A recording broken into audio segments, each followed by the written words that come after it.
Hello everyone and welcome to another episode of By the Numbers. We promised you that we would do 2 shows this week to make up for the busy schedule we had because I was away doing Rocket League. I'm Richard Lewis, that's Duncan Thorin Shields, Sam's pressing the buttons, and of course this podcast is sponsored by Rivalry.gg.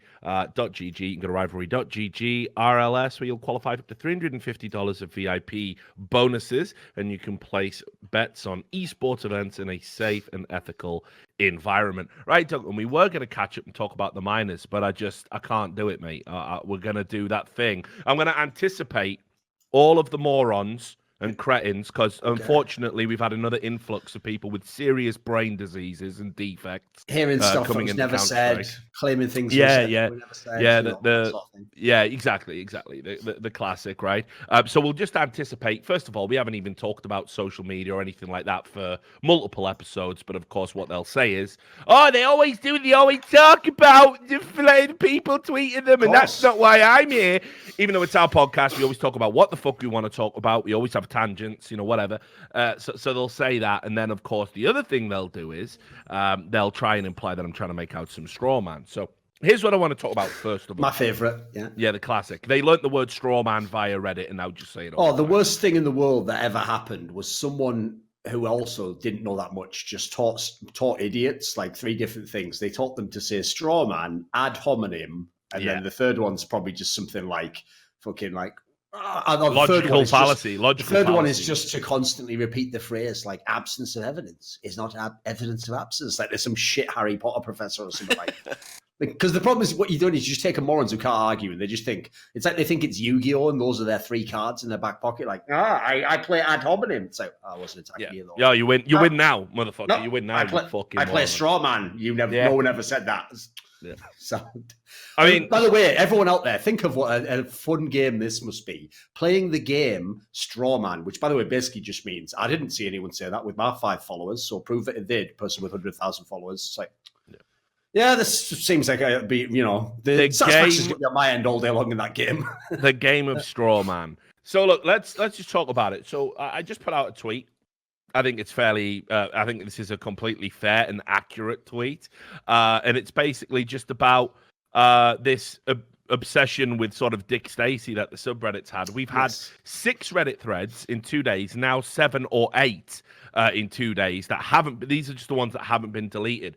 And I said we've had 6 Reddit threads in 2 days. You can bring the tweet up if you want, Sam, about a semi-pro CS player trying to sneak a drawing of a penis into his signature for the major. When I think about some of the things that have been deleted, so first of all, essentially, this is a criticism of the mods. Of the Reddit mods and Reddit, right? Which, of course, that has. I imagine people. Are you ready? Let me take a guess. I haven't seen what the replies are like, so this is what my guess is going to be from a lot of years of experience on the internet. People are just going to start taking the angle of like, oh, why do you hate Dick Stacey? Like, wow, like can't you just be fucking happy for him? Like, oh, it's what you think stickers are a bad thing for our community? Some utterly. Well, no, let's also just cards on the table. I think he's a fucking immature cunt. I will say, everyone on that subreddit, there's like a gang of people, 50 people. I told him, I always use the joke Alan Moore used to use about the comics industry. Yeah. Like, they are just 50 people with dreadful social lives with anoraks on. Like that, we've got those people still in esports, but they're just, luckily, they're where they should be, at the bottom of a subreddit, not famous. So those people, thankfully, because in other industries they'd be the fucking press, but at least on the subreddit they are just bottom feeders. And what these people do is say stuff like, none of us around here find Thorin funny. He's very immature with his low-hanging sense of humor. A guy with the name Dick is playing. Imagine his penis. That about 7,000 times in a row every time fucking Graham. Right. So here's the thing. For example, I have no problem with say a subtle innuendo. There was one that I thought was funny the first time. No. But for example, with with the stunner, and he says I'm about to have a taste, about to drink this Black Monster, and you just say you enjoying the taste of that Black Monster, and he just looks and goes, "This is getting out of control." Right now, that I also do think that's borderline, and in our fucking troubled times, unnecessarily borderline. Imagine when you watch that video, career edging. Thorin's career edging again. I can't imagine when you loaded that up and he I couldn't believe it. As soon as he even said the phrase Black Monster, I bet you were just like twitching. No, of course, because obviously I've worked with you a lot more than Stunner has, so I would know that would just be. Oh, don't say anything, Duncan. Don't reply. Yeah. Whatever you say, it's a trap. I would have just talked over you for your own good, right? That's how I would have played it, right? But obviously, Stunner doesn't fucking know, does he? He's new to the game. He's new to you, so he's fucking. He made it 10 times worse by going, "This is getting out of control," right? But like, I laughed about that. Now it's a borderline thing. For me, probably, Sure. maybe a little bit over, whatever, but fuck it. It's borderline. You did it once and you never brought it up again. You didn't make it a recurring joke over the broadcast. Black monsters. You didn't do that, right? So this cunt who's called, we get it. Your name's called Dick Stacey. We get it, right? Dick also, it means penis. Yeah, hilarious, right? And I remember when I saw him doing that fucking speech about being, we're going to get thick, we're going to get pumped, we're going to go in hard. And it's like, oh, these are all sexual innuendos coming at me. Fat. What is this? A fucking Carry On film? You know what I mean? But fine. You're having your little moment. You're having your little limelight moment. What I do have a bit of an issue with, honestly, and people are going to say, "Oh, Richard, you're just killing the fun. You're just killing the fun." Right. We're a game that flirt, and I know this from working in television and all that, and trying to get sponsors to come on board with it. We are a game that already walks a very difficult line. We have in a country where there's mass shootings, we're using real life guns. In a country that is at war and a prime target for radical jihadist groups, we've got radical jihadists in the game, and you play as them. All right, so this is a game that is already straddling a line where any fucking do-gooder that wants to fucking get us in the news, try and shut events down, they've already got material to work with. Now, what we have to do is show we are like the rock stars at esports. We do, because it's adult content, adult themes, slightly older audience than you would get in like a Rocket League or a League of Legends. We do have a banter style that hasn't necessarily been employed in other events. We do make fun of each other. We do call out players for being bad and all of that stuff. But when I see a player trying to sneak a drawing of a penis into the game in a way that it will last forever, those stickers will be in the game forever with a cock and balls drawn on it. Is this really where we're at? Like, because I just think, let's say, for example, there's going to be some outraged parent, isn't there? If they see their kid, like, let's say his original signature gone in. He even did the fucking hog's eye on the fucking D. That's the other thing, right? He even did the hog's eye. He also got greedy with his cock, because here's the thing. He could have just left it as like, oh, that's just the way the D's written. And he had to put, as you say, not everyone calls it that, Richard, but yes, indeed, it could be referred to as a hog's eye. He literally sent that into Valve and then tweets out about going, look, guys, tried to get the big dick in. And it's like, is this real? Is this happening? And this fixation with trying to sneak this penis in, I don't think it's being a fucking buzzkill to say. It's very immature. It's not a good look for the sport. And honestly, you're giving ammunition to fucking do-gooders and fucking sticky beaks, as they call them in Australia and down that part of the world, to fucking, give them cause to have a complaint. I've even just thought what the obvious complaint would be, Richard, if you let it in. Oh, Valve, supports toxic masculinity in popular video game. It'd be some shit like that, wouldn't it? Exactly. Or it's heteronormative and therefore exclusionary to other players who are non-binary or something like that, right? Like, you have, it's... So you're implying men have dicks. Yeah. Right, this will not stand. Look, for me... It's massively immature. Unfortunately, that isn't what the morons are arguing about.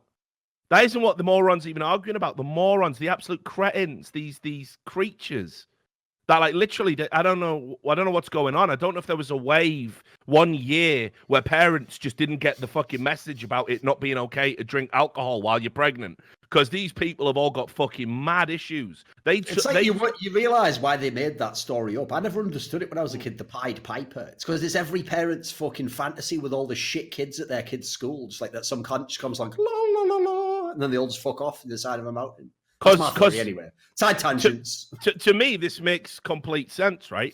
They're taking issue with me calling Dick Stacey a semi-pro. Wait a minute. That's the fucking issue.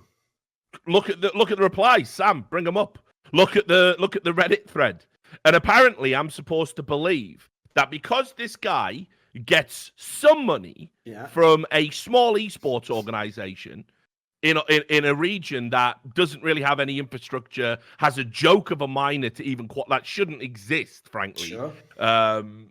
to get to the major. And just some of the arguments that are being thrown at me again. If Sam scrolls through while I'm talking about him, he can't be a semi-pro because he's at the major. Okay, cool. I can already guess another one. He played in ESL Pro League, therefore he's no one's been that. That's not a bad stupid. one. That one. I think no one's been that stupid. So, They've said that because he gets some money from Greyhound, fine. Because he makes prize money, apparently it makes him a pro. It's like, no. The threshold at which you become a pro, while I admit there's some subjectivity around it, I don't think there's any world where you would say that players playing at this standard of esports are professional. Semi-pro is not an insult. It's not even denigrating their skill. You could be an incredibly skilled amateur at something, right? Of course. But the bottom line is, do I believe he's making enough money off his salary to have a standing of living that would be about minimum wage or part-time job hours? I don't think there's that level of money in the scene, frankly. And then second of all, I don't think having a windfall of earning some stickers, that definitely doesn't constitute professional either. And then if we're just talking about it as a baseline standard, if we're talking about tiers, well, where do you put Greyhound? You know, like they've come through the easiest minor to qualify through. That's how they've been at events, because they've been at events like Sydney where they let the Australian teams come, or they have an OPAC type qualifier that they have to just beat Tyloo or something in Vichy Gaming to get through. So logically, if these were all top teams, why are we doing any of these initiatives then? So understand, like, I would use that same term about, I don't know, even players maybe as high up the trough as something like, maybe not a Red Reserve, but of that caliber in Europe. Sure. I would have no issue using the term semi-pro whatsoever, because I do not believe that you're making enough money to justify it being your sole line of income. And I also don't think, like, just being the king of the, and being in the valley of the blind and having one eye doesn't make you a professional seer, does it? It's like, it's a very strange argument. But no, people have gone absolutely hog wild about it. They've gone absolutely wild as they rally round to save the man who wants to draw the penis and get paid for it. You all need to have a fucking word with yourselves. Like, just think about what you're doing. You're trying to pretend that this guy is a high-level pro player because you want to buy a drawing of a penis. That's it. Like, what's wrong with you? Like, there isn't enough fucking medicine on the planet to fix you, if that's your fucking stance. It's ridiculous. I can't believe it. And then, of course, it always devolves into the same old thing, Duncan. Richard Lewis blocked me. There we go, the old classic. Yeah, yes, because apparently, right, now keep in mind, you remember I had an unblocking amnesty. Up until today, I had less than 50 people blocked. Less than 50. That's incredible considering the amount of dribbling idiots I have to deal with. But now, this guy did this. Wait till you see the fucking state of this.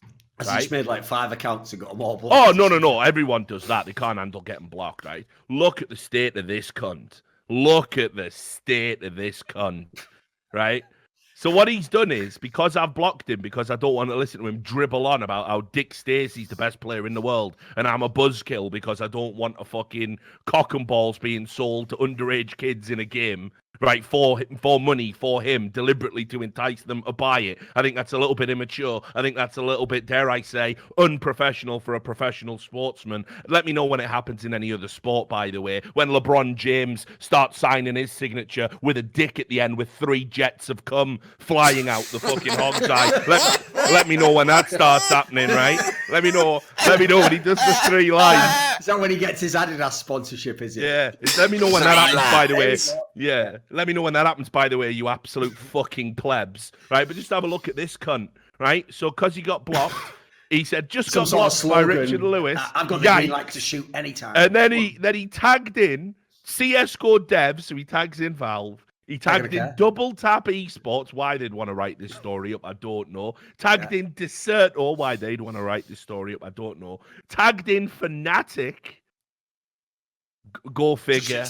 Just a team. Yeah, just a random team. And then he tagged in Esports News UK.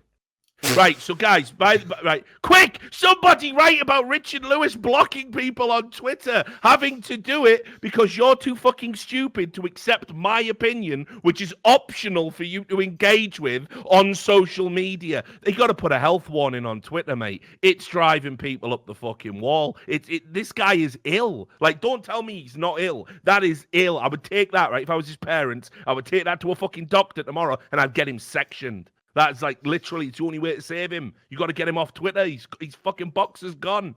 He's fucking gone. He's not coming back, is he? He's tweeting at Fnatic because I blocked him on Twitter. Quick, JW, save me! Like what? What is going on? If you're in Fnatic, I know this would be bad PR on a low level, but just for banter, could you please block this guy? Imagine if he goes there. Well, no, who's he going to tag then? The fucking Queen? You know, like everyone. one of your citizens is using the Twitter. It's fucking ridiculous. So I can't even believe there's an argument about that. But here's what you have to understand: people are also accusing me of trying to cause drama by it. It's my Twitter, right? You don't have to follow me. This has always been the flaw, Richard, which I even get from a moron's perspective if you don't think further, right? So they go to Reddit. They go on Reddit and then they're scrolling down, see all the things they don't like. So immediately they have to comment on all that. They have to read the threads about the things they don't like. Because remember, they all have great fucking social lives and personal lives and a lot of great balance. Oh, gosh. Yeah, sure. But anyway, when they go in these threads for things they don't like, they act like, oh, why is this guy here again on the site that I like? And it's like, you are aware whenever it's a tweet or content that we didn't post ourselves, we didn't put that content on that site. Like we actually can't choose whether or not you see it on CSGO Reddit. So logically, if Richard only releases a tweet or a video, you have to follow him to get him. Like that. Yeah. Ironically, it's our own followers tell us, I've been unfollowed by you. Like, we can't get it to those cunts. But random people on Reddit, like you're just getting mad at Reddit, mate. Not even us. We didn't put that up. Yeah, and that's the thing. None of this discussion about Dick Stacey and what I think about the sticker is really necessary because it was ostensibly a criticism of the Reddit moderators. But we can't. I mean, that's the other thing. You're dealing with people who are so stupid they can't even read a tweet and interpret it correctly, and much rather they would be annoyed about the thing they imagined. It's just, it's beyond a joke. Like that is a real thing. But it's all right. Let's all draw knobs. Tell you what, right? Can we, as a PR move, why don't we get a female player, yeah, just to draw a nice big vagina instead of an O. Yeah, in one of their names, yeah, and we'll try and get their stickers in the major as well. Sexual equality and all that. That'd be this is the level of maturity we all want to fucking operate at, right? Like, I can't even believe we're having this fucking discussion about a professional fucking esport, frankly. Now, just to show you, Duncan, that I'm not a social justice warrior, right? I'm not a social justice warrior, right? People are now saying, "Oh, you're such a triggered little snowflake." No, I just think it's bad for the sport. I think it's a little bit immature. Wait a minute. All you did was just say a tweet that was critical. Like, yeah, I know, which they don't have to read. Which they don't have to read. That's, by the way, if you think that's the behavior of SJW, that's exactly. You know what? Ironically, Richard, they've highlighted the straw man that you have to encounter every day, which is people who think that the reason we're mad at SJWs is because they do the occasional tweet. No, it's where they actually actively try to, with physical force, even shut things down and prevent, people being able to speak, have jobs, etc. Like Richard wasn't even contacted anyone; he just did a fucking tweet about it. It's not like he did. Ironically, he didn't even tag in CS:GO Dev, and he's not talking about being fucking blocked. He actually was talking about something vaguely relevant to CS:GO Dev. So, like, I know it's ridiculous. Like, I don't get why I'm the triggered one when literally you're replying to me because that's got to go on the list as well. Yeah, I know. In the list with like ad hominem and fucking Storm, triggered. It's going like triggered when it's like so obvious they're the one triggered. Like, you triggered. No backsies. Next one to speak is triggered. I win. It's ridiculous. But just to prove I'm not a social justice type. I will now attack a woman. No. Pull up the dog screen, Sam. And I did see something, and I know it's going to end very badly. Now we talked a bit about the future of Taz and Team Kingwin, and it looked like they were moving away from the Kingwin sponsorship and the Kingwin company and wanted their own identity. Well, there was a report over at the Polish vertical of cybersport.pl, and that they've come up with their own organization name, and I'm just dreading it. And I hope Oh, I hope they're just gonna remember fucking this. Just yeah. remember this. I hope they're gonna revise it and maybe think about this, because I don't think this is what, like, with the current climate of games journalism, this is going to be misconstrued. So anyway, Put it this way, I'll just tell you guys, don't, as an initiative for the local Polish area, go to that famous salt mine that's around Katowice and then dress up as salt miners and then go, let's get a little PR thing going. It's like, guys, you've really got to keep up to date on American politics at the moment. Like, it's very important if you're going to put stuff on the internet, please. And this is one of the ongoing things. I've talked about it many times on the Richard Lewis show. I love America, but the one thing that I wish America would fucking stop is basically, like, it's one thing to police the world in a military sense. It's another to basically apply your cultural standards to every other country on earth and basically make them live by what you deem linguistically appropriate. The irony that it comes from the people who claim to be against real colonialism and cultural appropriation does actually just break my brain when I try and think about it. I know. Like, basically, they have to apply their cultural standards to every other country on earth. Even to the point where I saw there was a Thai hairdresser, right? And obviously in Thailand, you'll see a lot of swastikas, by the way, because it doesn't. Yes. If you want to talk about cultural appropriation being real, which I don't believe it is, what Hitler did to the swastika is probably the best example you'll ever have of cultural appropriation, because it was a symbol that meant, like, peace, good fortune, only positive connotations. He took it, subverted it, and now there was a news story where like an American tourist had put a photo up on the internet of the swastika sign outside of a Thai hairdresser, because it's quite common to see it in Thailand. As if that isn't a giveaway that they think it's something different over there. The fact he's just got it on the side of his fucking hairdresser's place. Yeah, right. Yeah, well, no, but I mean, again, like, anyone who's been out there will tell you'll see it quite frequently, and it's not the same as the. It's not the red and black and all that of the Nazi movement. But anyway, this caused a massive, uproar on social media, to the point where they took the sign down and issued a public apology, even shut the store for a while, and people were still pressuring them, going, you need to go and get some lessons about World War II, and it's like, hang on a fucking minute, though. Like, Hitler did take that symbol from them. Like, if anything, we should be more sympathetic to them trying to use it, like, it's insane. Anyway, that's America in a nutshell, right? Like, they see things they don't like in other countries, divorce it from any cultural context and relevance to them, and then act outraged about it. It's like, I'm sorry, not everyone's the same as America, yet you're the one supposedly celebrating diversity. I see. Do tell me more, my cultural imperialistic friends. But whatever. The organization that they've decided to call themselves is the Black Devils. And I just think this is a recipe for disaster. I can picture a Polygon article now, mate. I can picture it. Especially because the thing, for people who aren't aware, this is like a serious piece of context that people might not be aware of.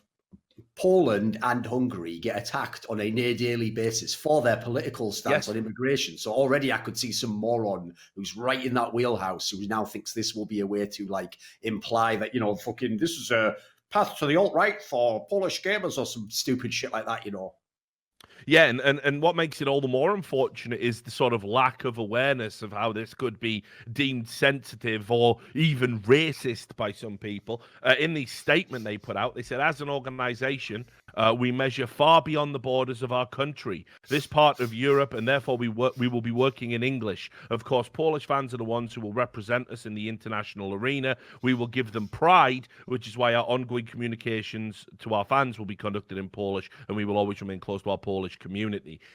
It's just got so many potential layers of disaster here that it's like, I really honestly hope they don't stick with it. Not because they should have to change it, because it doesn't mean what they're going to get told it means. Of course not. But the reality is, it's not going to take long for a hack journalist who's paid $35 per article to look for something to get outraged about, to mine hate clicks, and basically go, oh, look, there's an organization there over Black Devils. Well, they're using the word black. It can only possibly be in a negative connotation. Oh, they're Polish as well, are they? So there you go. So just to prove I'm not a social justice warrior, but that's a recipe for disaster, that name right there, and they should fucking go away and change it, unfortunately. What they should have called themselves is they should have called their team Cock Swallowers, and then had a picture, an outline of a chicken with a guy like trying to go, And then that should have been the fucking logo, and then just go into boardrooms with that and everything. So yeah, exactly. Well, the whole CS community would love that.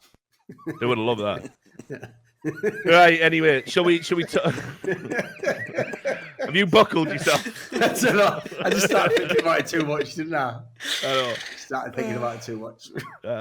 Good. Just honestly, like I'm so glad I don't have to mingle with these fucking idiots anymore. Honestly, it just warms the cockles of my fucking heart knowing that I'll never have to go to an event, never have to see one of these absolute morons in person. You know what I mean? It's just nice. It's a nice, warm, fuzzy feeling. Because that's the problem, you see.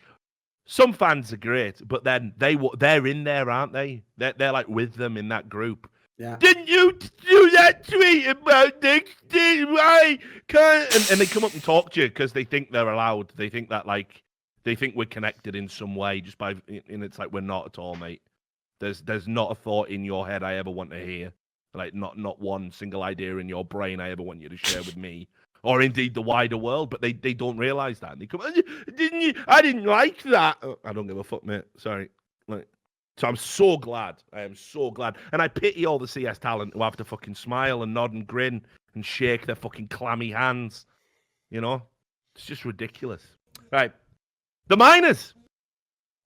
Let me get the tables up for it was the last chance minor qualifier. This was a fucking abomination. I know it was. It was, wasn't it? Yeah, it really was. Hang on, let me just bring it up. Hang on, sorry, I know how to do this. There's a quick one. Got this. And here it is. No, that doesn't work. What the fuck? Why does that redirect to Europe? Right, hang on. Play some music, Sam.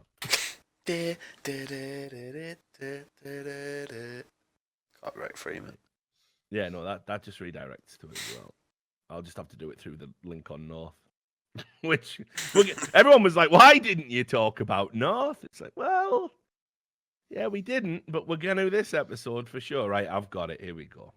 All right. So the teams that made it to this sort of last chance minor qualifier were Envy, right? Who I think they've done very well to get third spot in the NA minor, honestly, and make it here. Then it was, of course, North. It was the Chinese team Vici and Windstrike from the CIS qualifier, which had been doing very well, powered by the guy we laughed about, Norbert. We said because he's got such a shit name, but actually the guy is a fucking G and he was popping off. But we'll talk about that in a second. Obviously, the big takeaway here is North. Failing. Failing, of course. And let's just talk about exactly how it happened. And by the way, just as a side note, obviously credit to fucking Windstrike and Vici, because on paper everyone would have obviously said, those teams will lose this qualifier. Sure. Like that would normally be the argument, wouldn't it? Is if they hadn't have had this, what you would do is you'd take those teams and go, North would have beaten fucking Windstrike if they'd have been in this. Like that's what everyone would have said. So fair play to those teams for winning. They proved it. And I'll invoke a little bit of what Sponge talked about here, right? So North did a classic. This is what I mean, by the way, about like you're talking about in-game leaders. There's no way this would have happened on MSL's watch. So Cadian's got to carry the can for this one. They're doing a map veto. It's a best of one. You're playing a Chinese team. You get down to the last two maps, Inferno and Train. Which one do you take out? Train, obviously. Well, no, I'd say Mirage Famous is the one that they all play. Yeah, I'd say you take out Inferno because the Chinese play Inferno and play it a lot. Sure. Meanwhile, you're a high-level European tactical team. So what you do is you leave Train in and you probably give them a fucking tune in a best of one. It's not popular. It's not really a popular map among the Chinese teams. Speaking as somebody that, stays up late with chronic insomnia and watches them play and watches all the throws that we have to pretend aren't throws and all that stuff. So obviously that's a disaster, in my opinion, choosing to take Train out and then playing them on that. But then, I mean, okay, it's Inferno. It's not like you don't know what you're doing.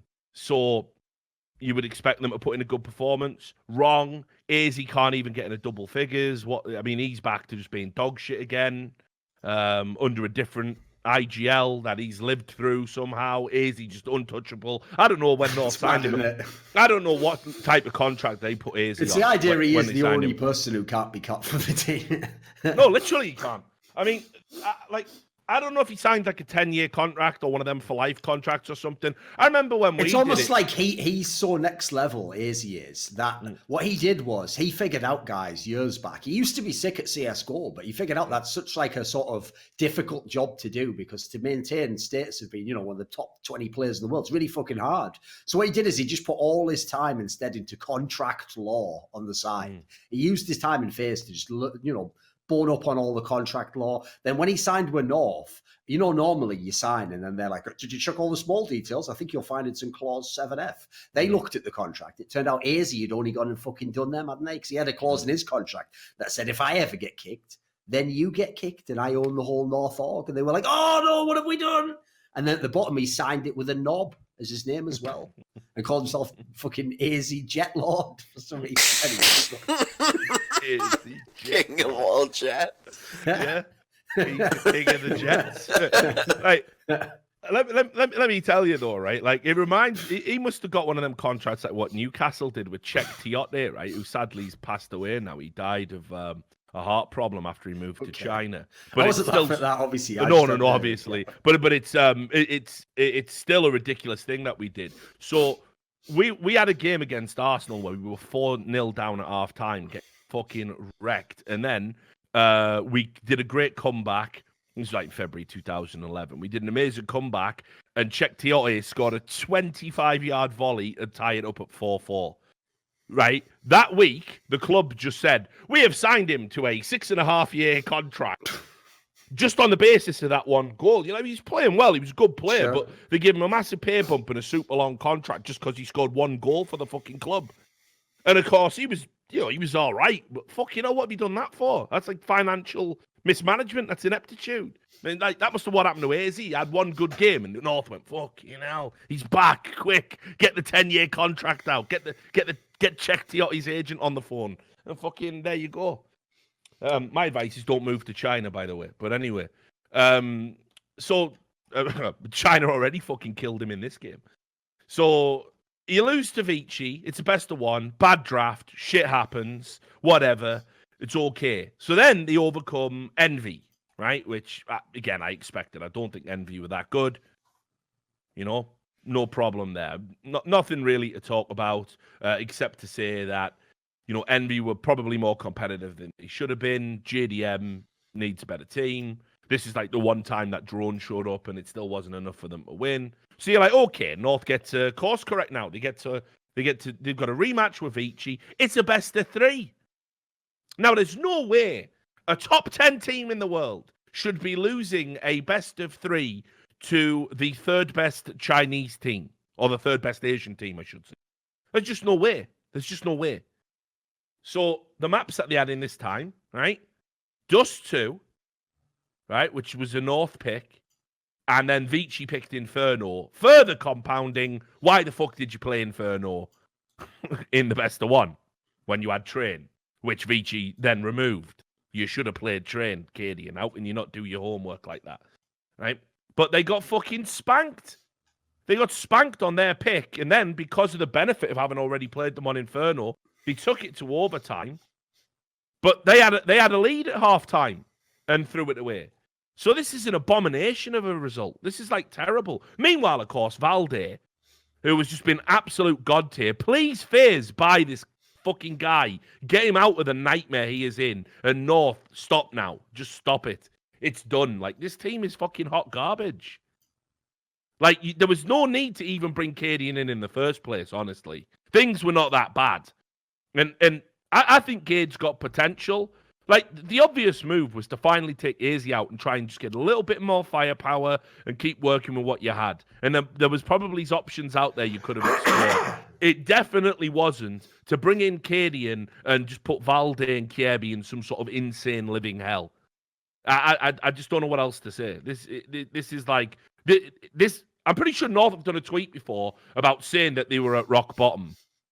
Well, this is what rock bottom looks like, and I think Wimp or whatever who's their director or whatever, put a tweet out as well saying that this was a disgrace. But congratulations to Vici and all that. But this is like completely unacceptable. So I don't know if there's big changes coming or what you would do. But this is just a disgrace.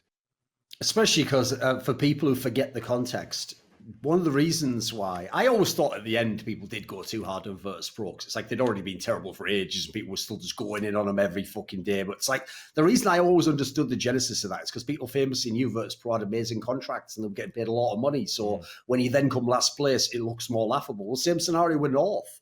Like, I always make this comment, like, everyone can't just suck Astralis' dick all day long about the fucking infrastructure. If they don't then apply that to North, North has most of the same shit. They're just terrible.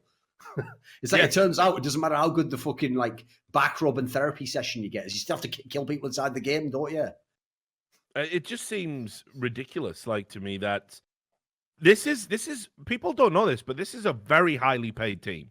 Like, you can imagine them getting AZ out of one of those fucking games where he's had 50 ADR over best of 3 and they pull him into, like, quickly come into the decompression area. And he comes in this whole area, like, they strip him down, they shower him, etc. They bring him in, they perform an exhaustive blood work, DNA profiling, they check his mental health. Are you okay? Is everything all right with your life? Yeah, I feel like I'm in a satisfactory job. I'm moving on my career. They just do all these like tests, hand-eye coordination. So like at the end of all of it, they just go, I don't understand. He's still just shit in the game though. And he goes, yeah, it doesn't really have anything to do with any of this stuff though, does it? So yeah, but your macrobiotic diet, you on that though? Yeah, I eat that every day. Still shit though. We haven't cracked the fucking code. No, but like it's like I said, this is a very highly paid team. The levels of it, I think, the level of expectation, like, kind of goes upwards, right? Like the better a team is, I think that's reasonable. I think the more that a team is paid, the pedigree of the players. I mean, again, it's almost as if there's tiers within the game, and some people further down are semi-professional, dare I say. But of course, obviously, that's mad triggering for everyone because they're morons. But like North are a team that, like I said, they were in the top 10 coming into 2019. They're only just outside of it now. But if you look at some of the organizations and teams that are behind them, like Ensa and Vitality and Big, who were making a change, and there are teams right now that I would fancy that would just take North to fucking school and beat them comfortably. So it's not like they're going to stay there. So you've got to arrest the slide now. And you're paying these players a small fortune to just not even be able to deliver a win over they've had 2 attempts to beat this Chinese team. They can't even do a map veto correctly. You're paying these guys thousands and thousands of dollars every month to represent your organization. That's not good enough. It really isn't. So I don't know what they want to do. As I said, I never thought MSL should have been cut. Yeah, that's the part that I do think still bears big criticism, because the problem is, like, I assumed when they got Cadian that I thought they were being cynical and he was just a placeholder while they waited to see if they could get a Karrigan or something like that, and they were just like playing it smart. If they actually really thought this was the solution, well, it just categorically has failed. So you can't really argue with that. You've had maybe 1 or 2 odd decent results in amongst the sea of incompetence and bad results. So I would even say, for me, that's the number 1 place I'm making a cut if I'm in this team. You've got to get an in-game leader somehow. Cadian had his chance. He's had some decent players to work with, but I wouldn't give him top marks, put out there. No, but I don't understand. Right. Every mythology, every storyline that I've ever seen in Counter-Strike, I understand where it comes from. And sometimes I'm the contrarian, and sometimes I get swept away with them too. For example, I got swept up with the whole, maybe Zeus isn't it good in-game leader after all when he won the major with Gambit? And I'm probably on video on this very podcast saying that and saying, oh, I actually think, I was wrong about him when he was in that. Turns out I was right the whole time. He's garbage and terrible at managing personalities and a terrible player. So I feel comfortable saying all that now. But I got swept up in the moment. I got caught up in the romanticized version of history. It can happen to all of us, right? But the reality, I do not know where the Cadian storyline came from. Like, at that major, Rogue did okay in a format that played to their strength. Yeah. Right? It was like Big. which again was a storyline I got swept up in, but I understood where it come from. Yeah, they won Inferno 3 times when they were one of the teams that, because God B's a fucking genius, they found an exploitable element to that map that other teams were slow to catch on to, and they were able to put it to such good use that if you played them on Inferno, you were going to have a tough time. And they were one of the better Inferno teams there, and it was best of ones. So do the math. But so I understand where that storyline come from. Where did the Cadian being a good in-game leader storyline come from? Who made that one up? Cadian's parents?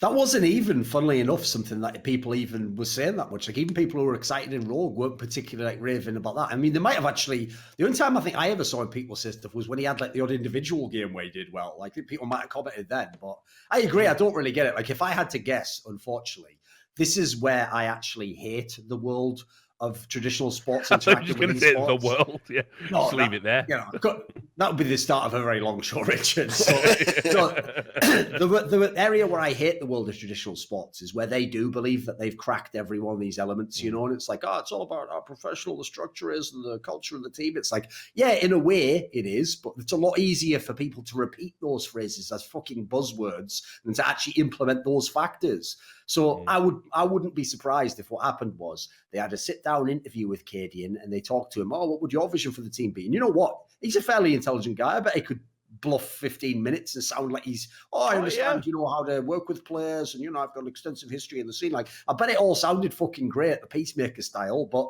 the point is, if that really is, if you really were banking on him as like your in-game leader for years going forward, it seems pretty naive. Like, it seems like a massive gamble for a start off and then also just very, I would say, unduly optimistic. Yeah, it's just like, honestly, I almost feel bad for Cadian in a way, because this job was never set up for him to succeed. Like, just think about it. Like, you've got no real pedigree as an in-game leader. You were on the comeback trail yourself when you joined Rogue, and you had enjoyed some very modest success within that team. You then leave that team to come to a notoriously dysfunctional lineup that had basically crapped out of a major. Uh-oh. And Discord. Hang on. A word with him and say, listen, that isn't... We had a big freeze there, so you might want to do that again. Good 10-second freeze from Discord, my favourite. Reasonable. Get on Discord, they said. No problems, they said. Why do you use Skype, they said. It's all fine. It's fine. It's fine. Move to Discord. Whoever actually did say that, by the way, fuck off. I know. Just straight fuck off. People knew how many problems I've had with that fucking app. It's unreal. It's got way more problems than Skype. Shit, mate. You know that thing where it just randomly reconnects you, just like closes the app down, like all by itself, as though I am in some fucking AI nightmare. Just goes, I'm going to close myself down now. Oh, and I'm back again. You're back in the conversation. It's like, what was that feature? Yeah, well, yeah, never had that on Skype. Imagine if I'm paying some woman to do some shit for me over a webcam, and I'm in the middle of it. Dick Stacey writing his fucking name out, and then all of a sudden my Discord goes down. You think I'm going to be satisfied with that experience? I wouldn't care, man. I will say this, though, on Skype, you even get bonuses. Like, for example, the amount of South American women that just have been searching the Skype directory and have decided that I'm good looking and want to add me to talk for a while. So, you know, it's been great. I love the bonuses. They even know about that low-level Portuguese language you used to practice, because they say it in their native language and everything. You have to Google Translate it, don't you? Yeah. Don't get that on Discord. Never been propositioned from a total stranger on Discord. When are you going to implement that feature? You know? And that's why I don't really understand why people are always complaining, because nowadays, like, it's easy to get women. Sometimes I have women just ring me up. Like, what happens is I pick up the phone. They're always silent for about 5 seconds, and then they know about like a car accident that I haven't even been in. Psychics I'm getting contacted by, Richard. They're calling me up and everything.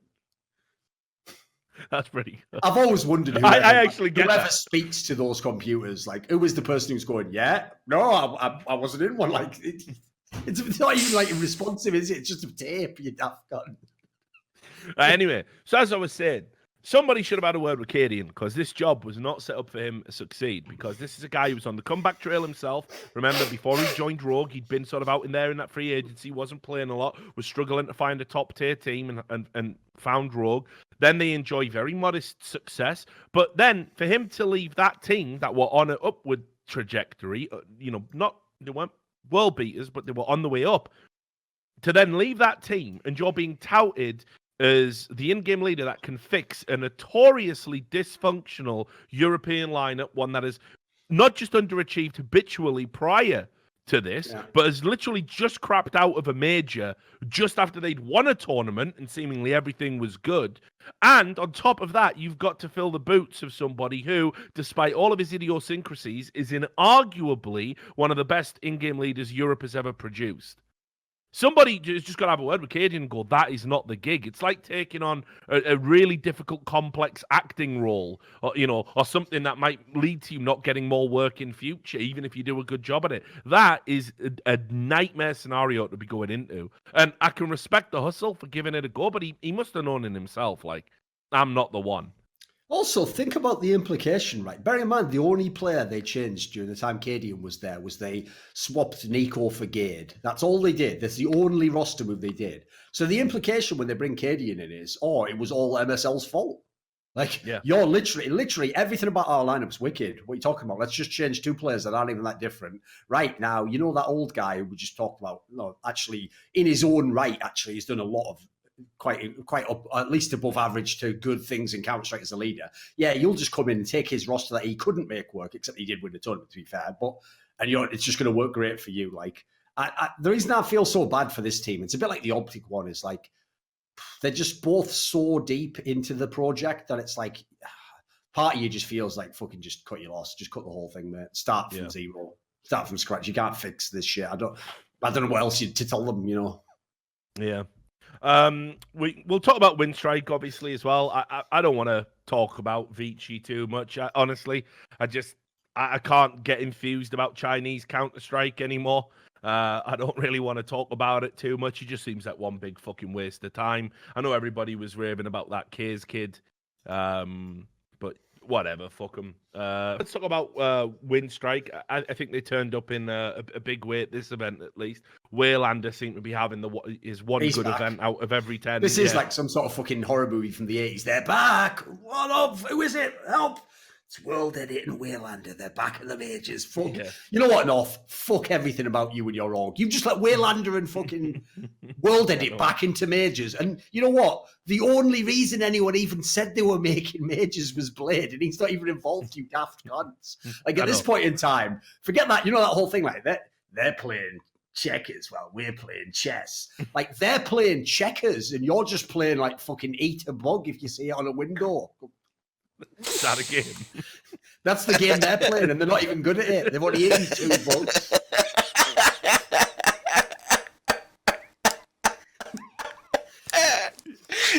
I can't do this, Sean. I feel like fucking Steve Harvey, man. I can't handle this. Fucking hell. Jesus Christ. Right, anyway. Now, to be fair, obviously, Winstrike did only have to win 2 best of ones, but they did it. They beat Vici, they beat MB, and they were through. But overall, as well, to loop in with how well they played at the CIS minor as well, you could see that Norbert kid's got a lot of potential. Boomich is doing all right. I still don't think they're going to do much at the major itself, but they were. Like you say, you got to give them credit for coming through this, because they could have potentially played. They did play teams that had sort of more pedigree and that people expected to do better. So yeah, just and as I said, I do like the look of this Norbert guy, even though we laughed about him before. If he keeps doing what he's doing, he'll definitely be a player to watch. Perhaps he can work some penis shape into his signature. If he wants to really get famous, that would be the way to go. But no, the other part as well is, like, also Norbert, at least Winstrike did bring in some known players. They didn't just stick with that same 5-man lineup that was at the major fucking a year ago or whatever, like that. Obviously, at least even they understood that fucking ship had sailed. Yeah. That dick had been drawn, as this fucking idiom now will be used. Yeah. So there you have it. It's the fact that that's how bad CSGO is, man, right? Every other esport, we're literally in other esports just trying to get, like, the ability for players to even say an opinion or, like, have any personality. In CSGO, people are really complaining, like, I can't even just draw dicks right all over my shit. It's like, I know. Why is that a fucking complaint? I know, like, think about it, right? Mad first world problem is this? Think about because I'm just writing an article that involves this. But think about what happened to that player, Licrit. The Russian support Yeah. player who played for Albus Nox. And like he went on stream and said, "Yeah, the Russian scene's really shit. I've played in 3 teams now. They've all fucked me over in some way. Albus Nox didn't even pay me, and we made it to the quarterfinals of Worlds, the most successful wildcard team ever, and I didn't get paid, and it's all bullshit. And if it stays like this, our entire scene should die." Riot Games' response: suspend him for 6 months and force him into early retirement. No problem there, right? Meanwhile, CS players don't know they're fucking born, and they're always complaining as well, going, why? Oh, if only Valve were more involved. No, my friends, keep the developer involvement to a fucking minimum.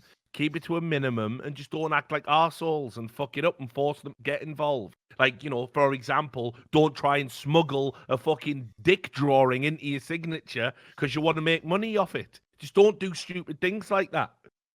But yeah, like you say, CS guys are fucking spoilt, man. They don't know they've got it made. The other event that was going on that we didn't have time to talk about in the last episode was the E-League CSGO Invitational. Was an event that only had 4 teams present. One of those was Complexity, but the teams that attended was Big, Complexity, Cloud9, and FaZe. How much of this did you see? Did you get to watch it? I saw some of the games, yeah. Especially because it was like all the upsets. Yeah, I was like... I was doing the Rocket League event while this was going on. They're all breaking my balls because we had Rocket League obviously in the fucking green room, and I was just watching this when it was on. I'm like, well, don't you want to watch Rocket League? No, man. I like the game; it's great, but like this is fucking. I've got to watch this. This is my bread and butter, But anyway, so initially on day 1, we had a result that made me also want to revise my prediction about FaZe making it to the final of the major, but I'm gonna revise that anyway. So we'll do what we always do, and we'll work backwards just to make sure we get it fit in. FaZe actually won this, but I was not convinced by FaZe at all, honestly. At this event, they lost 2-0 on the first day to Cloud9. Fair enough, both of them were overtimes. They were able to overcome Complexity, as you would probably expect. One map was a blowout. It was 16-2. Then they had a pretty close series against Big. And then they beat Cloud9 in the rematch of the final. And that was a close series as well. Now, I've just got to say, the fact that there was so much back and forth and they were giving up maps to the likes of Big and Cloud9, and indeed losing to Cloud9 on the first day, I think this is boding really bad for FaZe ahead of the major. And I think it comes down to the problem that other players have identified in interviews and stuff, where they're saying they do not feel like a tactically structured team. They feel like they're just relying on, very basic executes and trying to brute force their way onto sites on the T side, and on CT, they're just hoping somebody comes up big. Now, you combine this with the fact that I'm also being told, apparently, they're another team that just hasn't been practicing all that much. And yeah, it's really fucking bad, right? So there's lots of criticism that I think I can level at FaZe, even though they won this event. The nature of the victory didn't convince me at all. And I still think, and I hate to say it, I think you're in for a real tough time if you're going to stick with this idea that Nico's an in-game leader. Sorry. Plus, you have to remember as well, like they tweaked that format for the major, and now you end up playing like a best of 3 before you even get to the playoffs. So it's also actually the worst time ever to be like a flaky top team, because now is when you could even get rocked in a fucking best of 3, and you'll have no excuse then. You had excuses when you were in the best of 1s in the Swiss system. No, the thing about this team is, if anything, this tournament's a great example of the problems they've had in sort of, I won't even say like just when Carrigan was like removed, because obviously they had problems just before that, which is why they changed the in-game leadership. But the only reason they won this tournament is like, it's like they took fucking turns. Like Nico was just hard carrying them all the first few games. And then in the final, Guardian just goes like, right, I'll give it a go then. And then just took over himself. Like, you can't even look at it and go, oh, like if you were trying to explain, say it for every team that won a tournament, you tried to break down what was their killer strat, what was their approach to the game, what was the map that they'd mastered. You'd have the hardest time for fucking FaZe of any team that could win a tournament. Every other team would have something you could go with, Take a FaZe, you would literally just start raving about the star players. That's it. Well, and again, it's like the blend they're trying to strike with Adrian didn't look to be really. From the games I've seen, this and the iBuyPower, I have to say he's doing fuck all in this team. It looks like to me. Yeah, He's been having pretty bad games. Yeah, and not all of them. I mean, like, but for me, it's like he's sort of in terms of statistical, like the space he's occupying, he's not doing anything amazing. And I don't know. I almost feel like for him to have a good game, it's to the detriment of somebody else. Like for example, when they had that. Like you said, a 2-1 win over Cloud9 in the final. It was actually Nico that went quiet, and in the absence of that, Adrian had probably his best game at the tournament itself. But with Guardian hard carrying them to the win. But yeah, it's that was very also strange. disappointing as well. Like the fact that Nico has been one of the best parts about the team in his era, and then he was shit in that final. Like he did everything he could to fucking lose that match. Oh sure. It was pretty crazy. So I don't know. I don't have a good feeling about the major. I for them, and I'm certainly revising my opinion. I think against better teams, I think they're in line for a spanking, honestly. And again, it's like at the back of my mind, I'm just thinking about Yanko. I'm always thinking about Yanko because I think he's gone from one job where he was never going to have autonomy, never going to have influence as a coach. And literally, towards the end of his time in there was a conspiracy. He got Kennedy'd. There was a conspiracy within his own organization to have him removed. And he didn't know about it until it was too late. And now he's at FaZe. And this is all predicated... he didn't get shot in the head. No, but this does make it sound like the fucking book. Poison chalices I have drunk from. The Yanko managerial story. No, I know. Why are you doing that?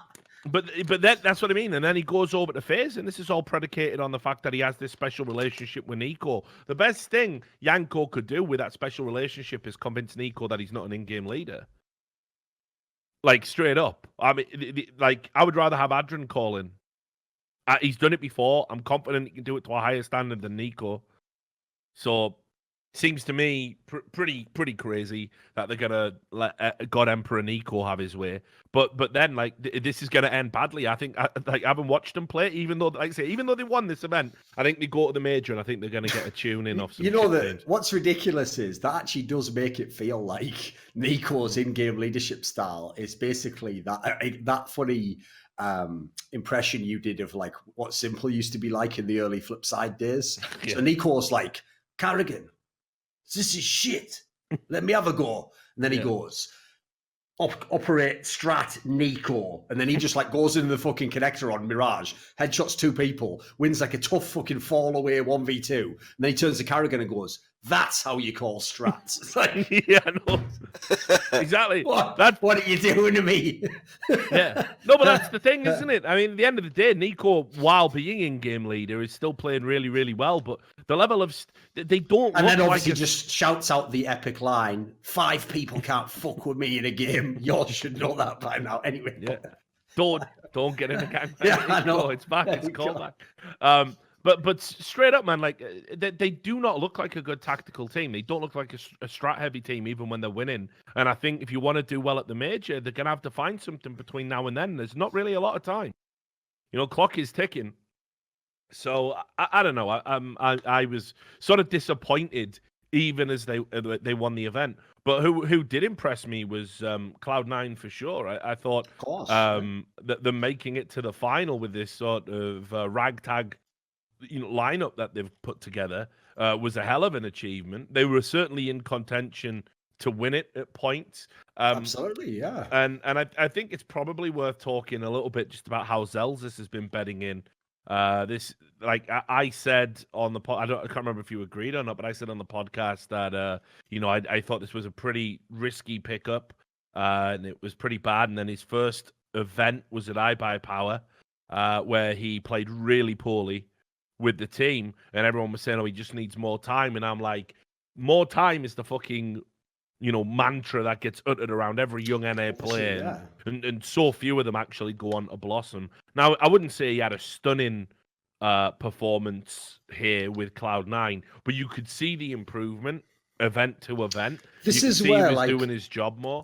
Okay, that's exactly right. That's the phrase that people need to realize is when you bring a player in these circumstances. So let's be absolutely real. Cards on the table. Because Golden was injured, So they have to pick someone who they don't really want in their team, but that they can have in their team now and is in no context taking part in the entire minor cycle. Otherwise, he'd be busy. He'd be playing for someone else. So as a result, it limits your talent pool so much. You're basically picking a player that you know you don't really want in Cloud9. But you know what? He's going to get a chance here. If somehow he did godlike, yeah, maybe he could win his win. But the realistic expectation should be this is his only time he's going to get to play at this level. So really, his only job is just don't fuck it up. Just don't die. Don't lose the game for us. Listen, if we lose the game and we all play like shit, that's on us. Don't worry. It's not your fault whatsoever. Your job is just don't feed kills all over the place, basically. So I don't expect him to do great. You shouldn't have to, though. But on the other side, I will also say, it didn't happen here. But if he had have had some like one-off great tournament, you also don't go too far the other way and go, oh, put him in the team. Yeah, sign him. Like,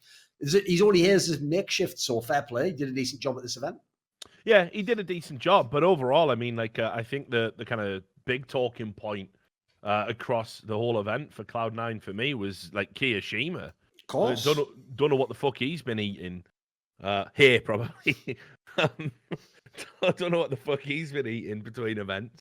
But he was fucking beast mode here, and actually sort of made me a little bit of a believer that maybe this Cloud9 team has some potential. Some. Well, the thing is, like, it's sad that obviously they weren't able to do anything even when they had some of these players last year. Because when you look at them on paper, if you get a team and you get fucking Kiyashima and Automatic and Flusher, like, we should already be able to make some players. We should already be. Like, these are some fucking experienced players, people who've won before, people who've been some of the best players in the world. You know, you'd expect actually you could get a few upsets. I will say the thing that's impressed me, obviously, is that they're working without in-game leader. Like, if it really is Flusher doing all these calls on the side, fair play. Fucking looked good in this tournament. Yeah, it was a one-off. Not the best opponents entirely, but I think it's pretty legit shit. Yeah, but you remember, I mean, there was a brief period of time because, towards, after Fnatic were on that, when Fnatic were on that second run, there was a lot of, fractious kind of arguments within the team. And there was a period where Flusher took over in-game leading duties in Fnatic for a time as well. I couldn't tell you whether or not it improved their situation. Kind of felt like their time had already been by the point he stepped into that role. But it's something he has done before, and it's always hard for me to imagine game leader. And there's obvious jokes you can make, isn't there? There's one on B. How do you know? Intuition. Yeah. Game sense. Yeah, game sense with his custom vibrating mouse. But I mean, straight up, like he's still one of the greatest players we've ever had in CS:GO, and definitely knows what he's talking about. So I agree with you. If they can play at this level at future tournaments, and if Xel'Zys continues to improve, or rather, I should say, doesn't go back to how he was at iBuyPower, yeah, this could be a sleeper team that like they'll definitely upset somebody. They're certainly not a tournament-winning team, but they're definitely going to break some fucker's heart. No, I don't know if that's what they should be aiming for. Like the thing that surprised me as well was like it's not even like normally if someone did an upset like this, you'd expect every map they win is going to be 16-14, and every map they lose is going to be 16-3 to the other team, and they're going to have two maps that they can play. Everything looked fine for Cloud9. It was bizarre. They didn't have any bad games. Even the final was fine. They could have won it, like you said. Like it's not their fault Guardian went absolutely ham on the last map. Like if that doesn't happen, they might have won this tournament. We'll talk about Big, and then we can segue into some news off the back of that. Well, actually, no, let's just do Complexity first, and then I'll set up the segue before. Complexity, we've talked about them a lot on the show, about how, look, they need to spend some money, get some more experience in there. They've got the ability to do it now, so they should definitely start bringing in a better caliber of players, and they've been moving towards that. And this was the first sort of tournament that they had with that roster. Since they brought in Ricky and nothing. And I gotta say, much like I expected, like I don't know how Ricky's getting work. I don't know how. It makes no sense to me. Like, surely they must realize. I hope it was just a 3-month short-term contract tryout thing, and they're not stuck with a lemon. Because I've said this before, I do not understand. First of all, why you would want Ricky, who is someone who's AWP'd primarily in his career, isn't a great rifler by any stretch, wasn't a great AWPer by any stretch of the imagination, when you already have Shazam, who I think is a better AWPer than Ricky on his day. I'm not saying he's in great form right now, but I think on his day, he's definitely better than Ricky. But Ricky just played awful this event. The statistics bear this out. This isn't a surprise to anybody, and I just don't really understand what they were thinking, because I don't think he has a great reputation or a great pedigree. He's not even young. You know, he's not even like some young player. You know, like he's 27. Like he is never gonna be a tier 1 caliber player now. It's not gonna happen. He's not gonna hit 28 and have some fucking renaissance. It's actually all downhill from here, and he was already pretty far down the fucking hill. So yeah, these guys didn't do well at all. I'll say that I know Nothing didn't have a great event statistically, but I could still see him in that kind of anchor role within the team. And I still think this roster is 1 or 2 players away from being competitive again in the way it was going into that major. It's tough to see where they're going to make the moves, though. That's the part I can't really figure out, like who they're going to get, where they're going to go with this lineup. Because at the moment, the players they're getting are players at their level, and so nothing's changing. You're changing lineup names, but it's basically the same teams. Yeah. So I don't know. Somebody just somebody just messaged me saying apparently Ricky got replaced today. Already? Fair enough. Is that true? I don't know if it is. I'll have to. I don't think officially. Yeah, probably not officially. And then now we can do the segue because Big were at this competition as well. Now Big have been, you know, one of these teams that have been again on the come up, on the trajectory. Got some very good players on the roster. Just added Xantares that we all thought was going to give them this new dimension, and they already had a player, you know, like Smooya, obviously been playing very well, although not as well as when they had that run at the major. But this event was kind of a bit strange for them because I think, first of all, like Xantares announced his arrival in a big way. I mean, he played really, really well here. And loads of people were saying you can see that this is an international caliber player. But also as well, there was there was just something a little bit off. It kind of felt like, again, that fighting base. When Xantares was quiet, you know, it was Tabson and Smooya would fill it up. If Xantares was having a good game, it kind of felt like, you know, they couldn't get everything working in synergy, and that's why they had some very close series here, and ended up going out of the tournament in 3rd place. But certainly it could have gone the other way if everything had clicked. So I was excited by this lineup, and then we get the news story off the back of this that Smooya has decided to bench himself apparently, and they're going to be using Nex at the major, who they'd already put down as a coach. So I don't really know what's going on there, because even with Smooya's attitude, I saw him as a very important part of Big's team and a very important part of Big's success. And I think that's a huge step down in firepower because we all know what Nex is like. Also, it's like the thing that kills me about this move is, can't you just fucking do this move after the major? Can't we just play the major and see this lineup, then make a hard fucking decision? Like, if I was Big, his team, let's imagine this is a real story and it's all as reported. Smooya himself came to them and told them, I wish to step down from the team. I don't want you to play the team anymore. I would literally, my first thing I'd say to him would be, well, fuck off. You just wasted all these months. So I've been prepping to get to a major. I've just bought a fucking player from Turkey to try and do well at this major. And now you're leaving right before. Thanks, dickhead. Why are you doing that? Like, unless this is something outrageous, you know, some personal problem, or because the thing that tilts me about it, Richard, is if you read his statement, the implication is he just wants to go and play for a different team. Yeah. It's not that it doesn't appear that he's taking time off, that he can't play. It appears he just wants to be on a different squad.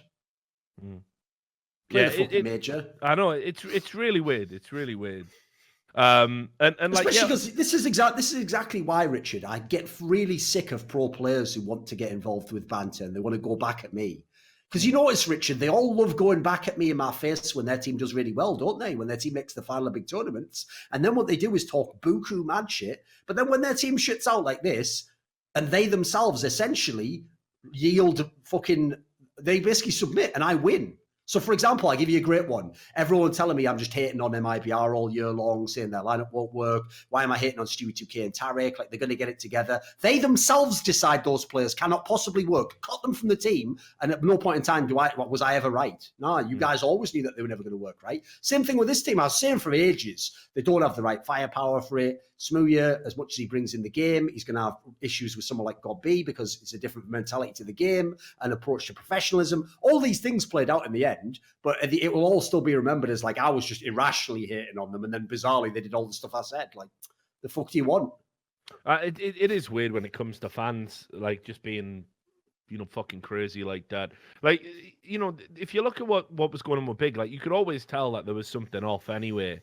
Like why was Smooya always like putting out those weird little cryptic tweets like he might be leaving, then doing what he always does, deletes the tweets. Like, again, for a guy who thinks he's a fucking hard nut, he won't even stand by what he says on Twitter. Can you imagine if every time I was in, like, people were getting upset over something I said, I had to go back and delete the tweet? It's all there, good or bad, it's all there. Because I got a fucking backbone. I mean what I say. I'm not just some like little fucking hormonal idiot. Fucking must tweet something to release the pressure. Like, what pressure?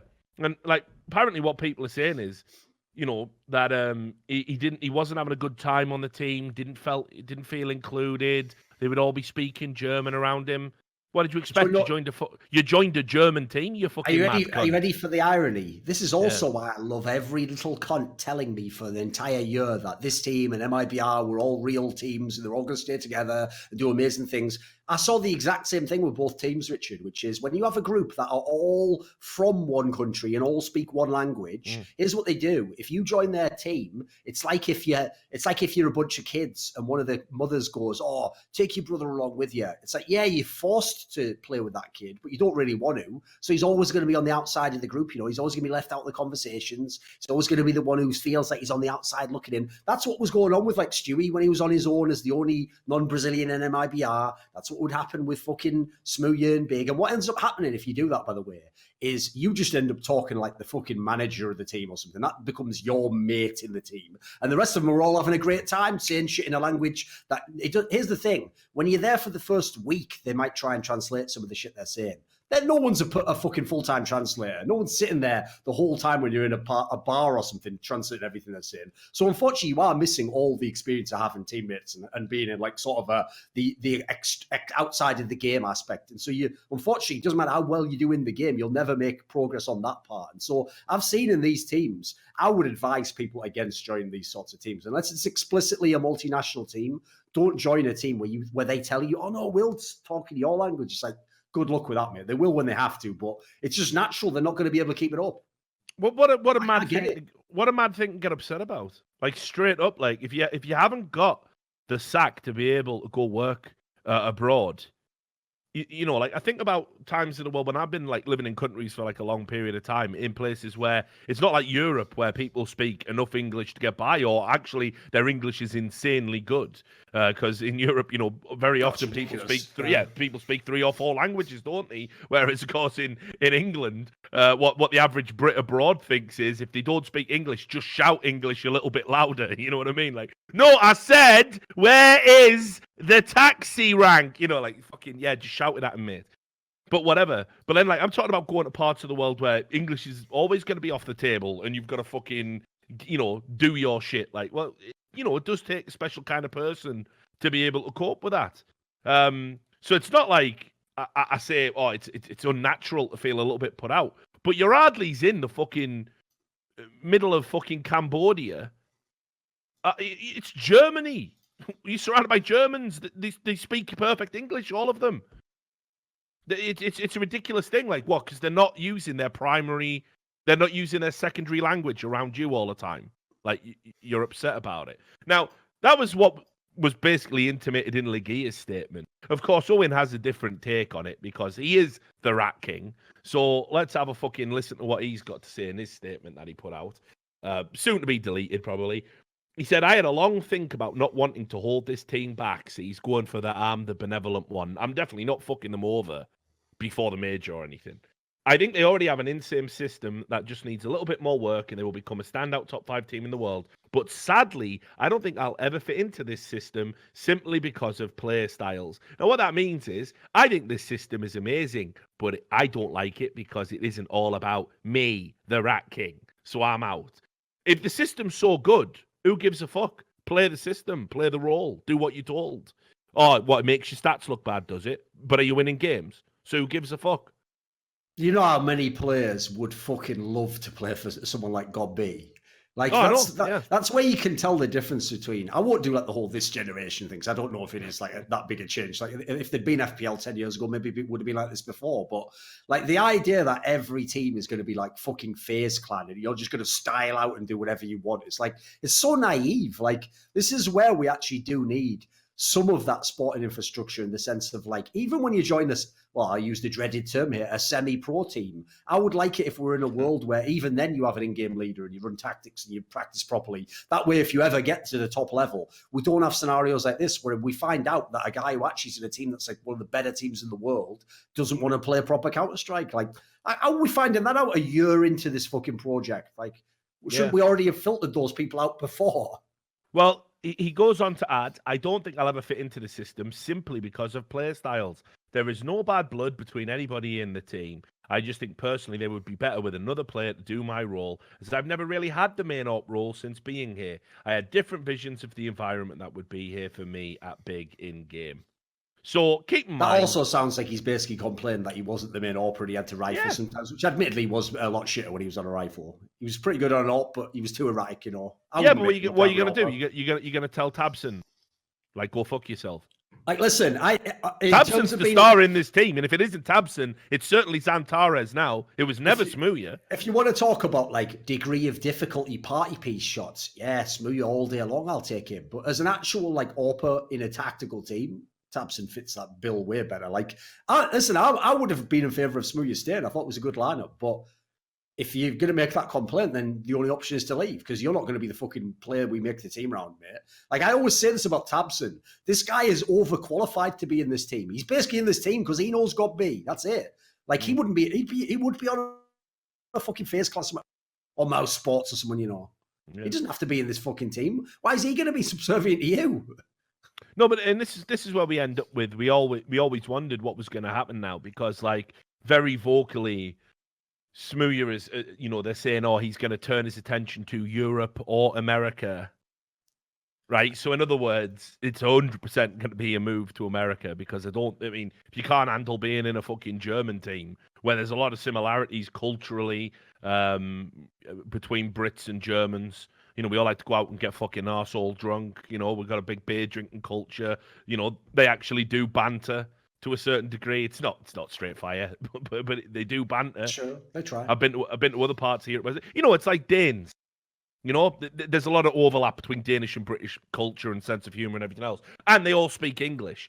But there's going to be other European teams that certainly aren't going to be like that. Good luck with the fucking stoic Swedes. Excuse me, my friend, but that joke is not politically correct. We do not do that. Have you read this book about feminism? Like, good luck with that one, Owen. You're going to have a fucking nightmare if you play, you know, in fucking Fnatic or something like that. So I don't know where the fuck you think you're going to go, son. So it's 100% got to be America. That reminds me. Here's the thing. What? To make the joke not in any way so people can fuck with me, I won't mention the details, but there was a person at an esports after party within the last year or so who came up and he was Swedish. And it wasn't even someone I knew. So it was just some you know, when people at parties just come up to you because they know you, even though you don't know them. So they can't figure out in their brain, why would I want to talk to you? You know me because you've seen me on something. So this guy comes up and he starts going like, so something or other about this Swedish party in politics. And then he goes, you know, they are trying to do this. And then I won't say what they were trying to do. And I go, yeah, sounds brilliant, doesn't it? And just look at it with the most troll face ever. Like, and then he goes, did you actually do the troll face? And then he goes like, but no, it is wrong. And I go, maybe it isn't though. And I was just like, you could see, like, their idea of edgy, mate, it's fucking pathetic. Like, these guys were losing their shit over nothing, believe me. It's like to say all the best Swedes died on the Viking raids. I think they got on those boats. Right, let's get to Northumberland, and none of them made it back. It was just all the weaklings that didn't go on the raids, you know. See, that That's what no one mentions. Is everyone likes to do that joke from the reason why our women are so good looking and your British women are ugly is because we left behind all the ugly ones. No, maybe what actually happened was you came to England with your Viking ships. All of you that was sound were like, the Northeast, this is a fucking place for men. I'm knocking around here. I'm sticking around. And then it's only all the people who went home were the ones who were like, oh, braid my fucking genital hair. Oh, I'm very, yeah, I care about progress a lot. Oh, take off these horns. This is appropriation from an animal. Appropriation. We also got a moron in the chat, right? Because this guy called Rice in Pasta says how can he say that? You're the same dude that complains about penis jokes. Where did I complain about penis jokes? I just said I think in the set you make all the dick jokes you want with me, mate. But I think within the context of trying to sneak a drawing of a penis into a video game, I mean I explained all my reasons, which obviously went over your head because you're an absolute fucking moron. And it was just a tweet. He didn't even say ban this guy, like fucking get him off that. Just pointing out that it's a consistency irregularity with the fucking Reddit mods, isn't it? Like real talk, Rice in Pasta, because I'm not a fucking hostile person, right? I'll definitely be thinking of you next time I need someone to wash my fucking car, right? I'll share the wealth, you fucking pleb. Now it'll just come out like, fuck out my chat. Oh, I didn't even have any arms, and you're taunting me with your car, and then get the sponge in your mouth. Not that sponge. But anyway, so what we're left. Tell you what, why doesn't everyone just cash in on this? That's the only way to beat this Dick Scasey. If he's really rigged the game, right? So if you're Sponge, get your sticker, just have a big sponge and put an arrow and put the sponges full of cum, and then put it all like squishy with a little squiggly line coming out of it. Haha, I am the cum sponge. Haha, you get it? They used to use this as an and then maybe nothing. Contraception. Nothing. Here's a picture of one. Nothing could jets have on it. 3 lines. The 0 in his name could be a big goatsy guy ripping his arsehole apart. Why not? It's fine. Apparently, edgy humour. It's where everyone's at nowadays, isn't it? Yeah. Nico with a goatsy sign of zeal. Oh no. Oh, fuck this episode. Fuck this episode forever. Right, so anyway, Smoothie is definitely going to be suffering with a bit of second team syndrome here because we talked about it before. He's fucking tearing himself apart. What's he doing with his career? Yeah, exactly. This is the goatsy of transfer moves. So unless he's got something... unless he's got something lined up. Like what he must have a big money move to an American team lined up, like, but I just don't know who it would be. Oh, I know what happens now. The return of Splice, starring Smooya. And Laser Lips. I could tell by the way your lips were shrill.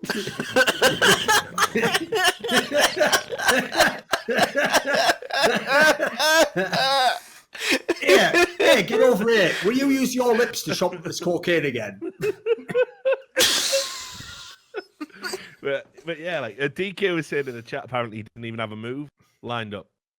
What an absolute moron. Come on, man. Like, here's the other thing as well. Why would you deny yourself a chance to play at a fucking major and get them stickers and that? It's always people. What is he thinking, mate? It's always people his age that get really mad if you bring up their age, right? Because they don't want you to make it. They want it to be like they have free will and they're doing all these choices for their own accord. You know how ridiculously cliched it is that someone that young who's inexperienced in the business would just fuck up their own career, make a bad move that makes no sense, and have no get-out plan whatsoever. That's pretty much bang on in line with what someone that age would be expected to do. Like, except the difference is you're not fucking up the first year of uni. You're fucking up your esports career. It's crazy. It's like it's so bonkers. Like you could just go to the major, play, make some money. Oh Jesus! You know what I've just realised, Richard? What? It all fits together.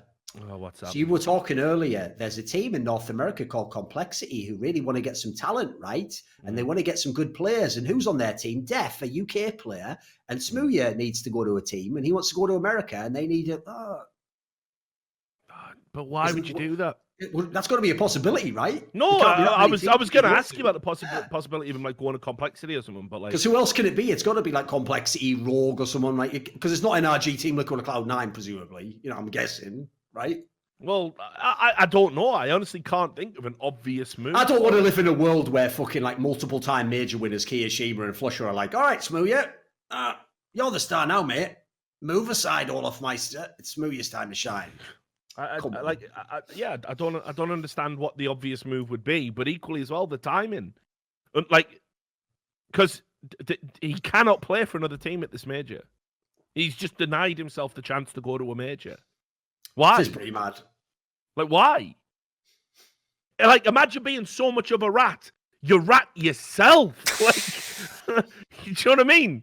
You rat yourself out of an opportunity. He is one of those guys who's like dry snitching on himself. Yes. Telling them all the stuff he did that was criminal. We need a Photoshop of DJ Khaled as a rat, please. Need that for the next show. You ratted yourself. It's ridiculous. Like, I don't understand. You're throwing away the chance to play, to build your reputation, to get those, to get the sticker money, to build your brand, to increase your stock ahead of the move that you clearly want. You elect not to. Like, why would a team pick you up if this is the fucking way you handle yourself?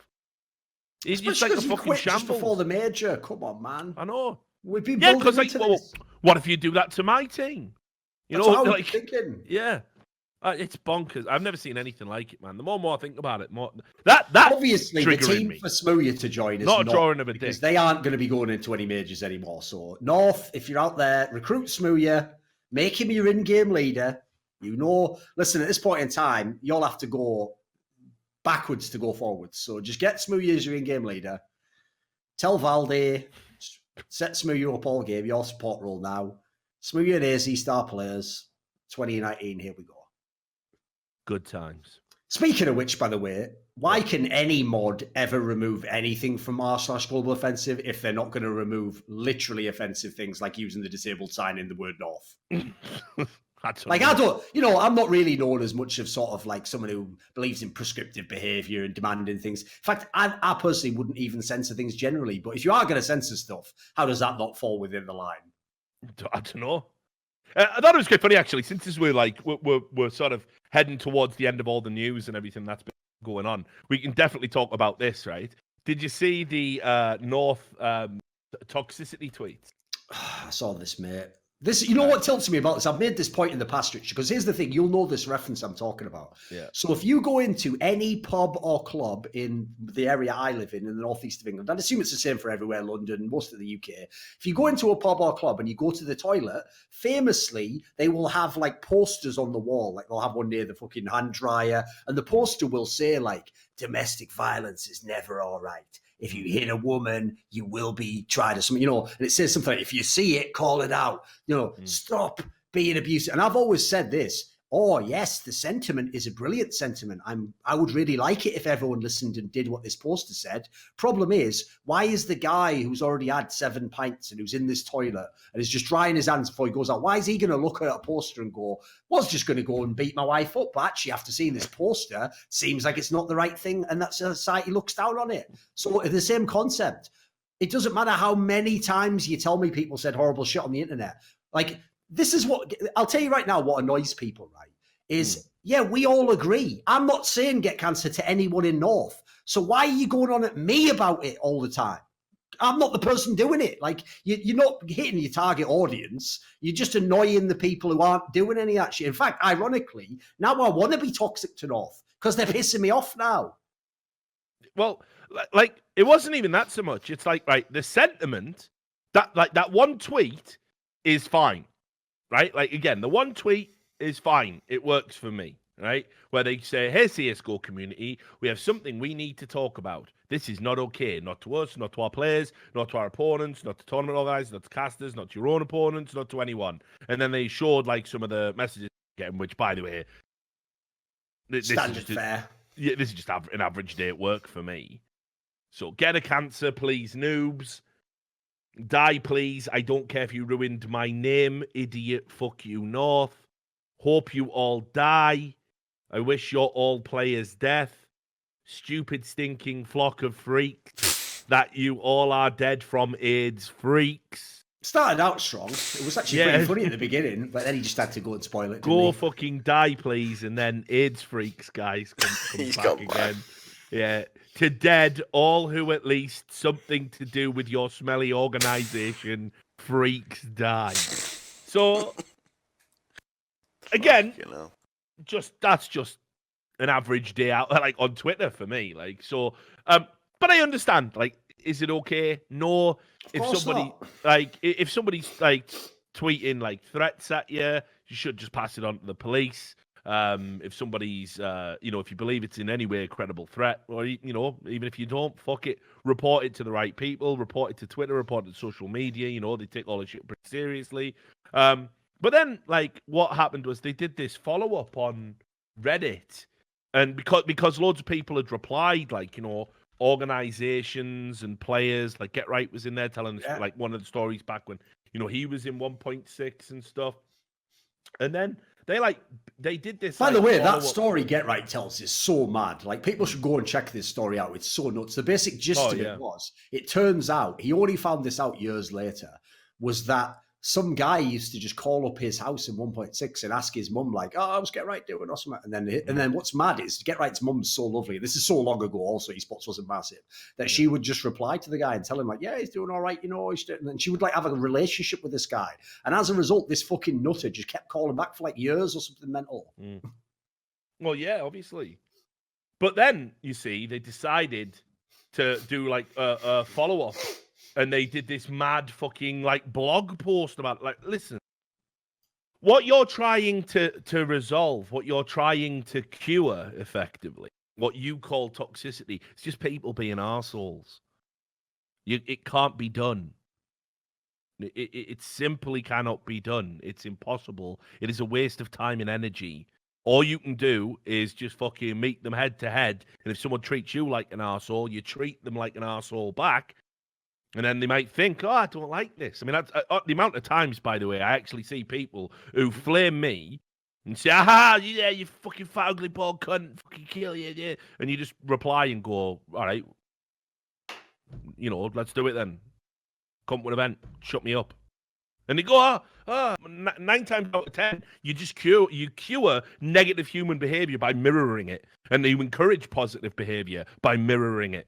And that's how you make the world a better place. You just don't act like a cunt. And that, Thorin, is how we're going to stop ISIS. Now, get your guns and meet me at the chopper. ISIS is a bit more complicated. I'm not claiming that you can fucking show the peace and love to somebody that wants to put you in a jumpsuit and behead To be fair, here's my real question. Are you ready? Yeah. This is where people like North haven't thought it through. Have you never seen the movie Suicide Squad? So the premise is you take all the criminals and you make them work for good. Why don't you get the most toxic people and have them flame ISIS? Imagine when ISIS... Thorin to relaunch Bully Hunters. ISIS edition. ISIS edition. Right, where we're dropping, lads. There's none of this episode. We're hot dropping into fucking Iraq. Let's go. Down we go. Right, get the laptops out. Tweet at this cunt. Get a cancer. I'll kill you. That's right. You're doing it great. 10 AIDS demands a minute. Well done. You hit your top numbers here. Oh, what's that? The fucking Smooya, their groups quit. Some of them just don't have the stomach for this fucking war, do they? But anyway, so they tried to launch this, like, big stop toxicity thing. They were replying in the initial Reddit thread, like, saying, like, "Oh, Did they succeed? Did they manage to get toxicity? Right. This is what they said is the next step.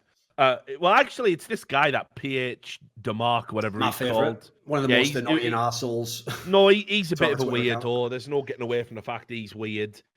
Something happened because he used to be normal and was capable of conversations, and then the next bit he was just like weird, but whatever. And he said, "We heard you loud and clear." Have you got the blog post up, Sam? Can you bring it up? Yeah, cool. We heard you loud and clear when you stood up with us and said stop toxicity. I mean, very much so. What happened was you said let's stop toxicity because your players had a bad event and loads of people were flaming them, which, by the way, also happens in every sport on the planet. And they've got infinitely more resources than we do in esports. If they haven't managed to stop toxicity, I don't know what we're going to do about it, but whatever. The support we have received from every corner of our community highlights this important topic and one that needs to get more attention. That is why for the next 3 months North will showcase the Stop Toxicity hashtag in a prominent position on the front of our CSGO jerseys. Well, checkmate. All the people calling them arseholes and telling them to die of AIDS. You lost bigly on this one, didn't you? Oh, what's that going to do? You got a tiny little hashtag on a shirt. Like, literally, what does that do? Tell me what that does. It's like, I actually think I figured it out. We're in some sort of, like, everyone else in the world seems to think that tweets are like magic spells, and whatever you say in a tweet just comes true in reality. So now I understand why they're getting so mad. Like, if I criticize ESL, that means I don't want ESL to exist, and I'm trying to, speak them out of existence. Because how would making a fucking hashtag stop some human behavior in real life? Like, how powerful do you think viral behavior is? It's not literally viral, It's not 28 days later. It's not cunts just running out of hospitals like, stop toxicity! It's running and giving people flowers and shit. And they go on and they say, we want to make this a talking point in our community, which, by the way, we've had this conversation for years. We all agree it's, like, not nice and not acceptable. Nobody's ever gone out to champion the right for you to tweet a player to die of AIDS because you placed a bet on them to win a game. Like, no one has ever made the argument that that's good and we need that. No one.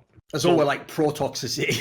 Yeah, no, there's like a pro-toxicity lobbying group that like going, well, actually, if you think about it, like dying of AIDS, it's not all that bad. People don't even die of AIDS these days. So what's the problem? Like, nobody is having that fucking conversation. The conversation is just a bunch of people going, yeah, it's bad, isn't it? But what can you do? That's the conversation. That's the sensible conversation. Yeah, but anyway, he goes, words and attention will not do it alone. Won't do it at all, actually. By the way. I just love the idea someone in 2019 gets on the internet like, right, first order of business, stopping all these mean comments on the internet.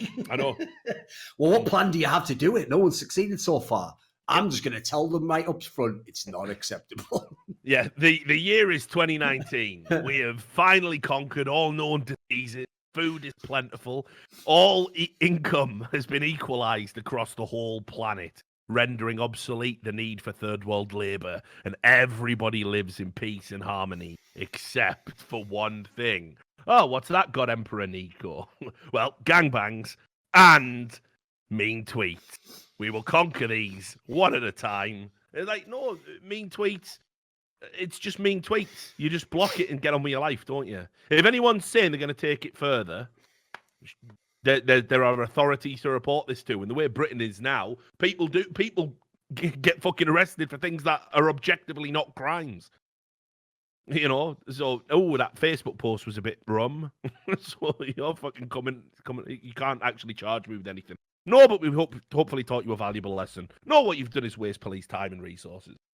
But anyway, words and attention will not do it alone. We also need to take action. We need to become accountable for what happens in our feeds, in our comment sections, and in our direct messages. We call upon the community to help us. It's like the fucking Justice League, this, isn't it? Like, please, Flash, help us weed out toxic behavior by reporting toxicity, by banning toxic users from your own channels, by excluding them from the very thing they want to poison, i.e. the things everyone does anyway. We don't think to change an entire community overnight, but we want to stand up and say that we can change. Is this the end of that fucking Rocky movie? Rocky 4. You can change. Over the next weeks, we'll be reaching out to tournament organisers, teams and other parties to start the conversation with them and get them a pledge to stop toxicity as well by using the hashtag. Right. Thanks, ESL and Cloud9 and Valve for getting on the phone. I'm glad you're here. It's a very important message I've got here. Toxicity, all those comments telling you you get cancer, yeah? Oh, yeah. I think we should stop them. I think they should stop right now. You agree? All right. Well, yeah. But we're not the ones making them, though. No. But even so, if we can change, and if we just put a stand on, if we block everyone on Twitter, then maybe it'll just stop.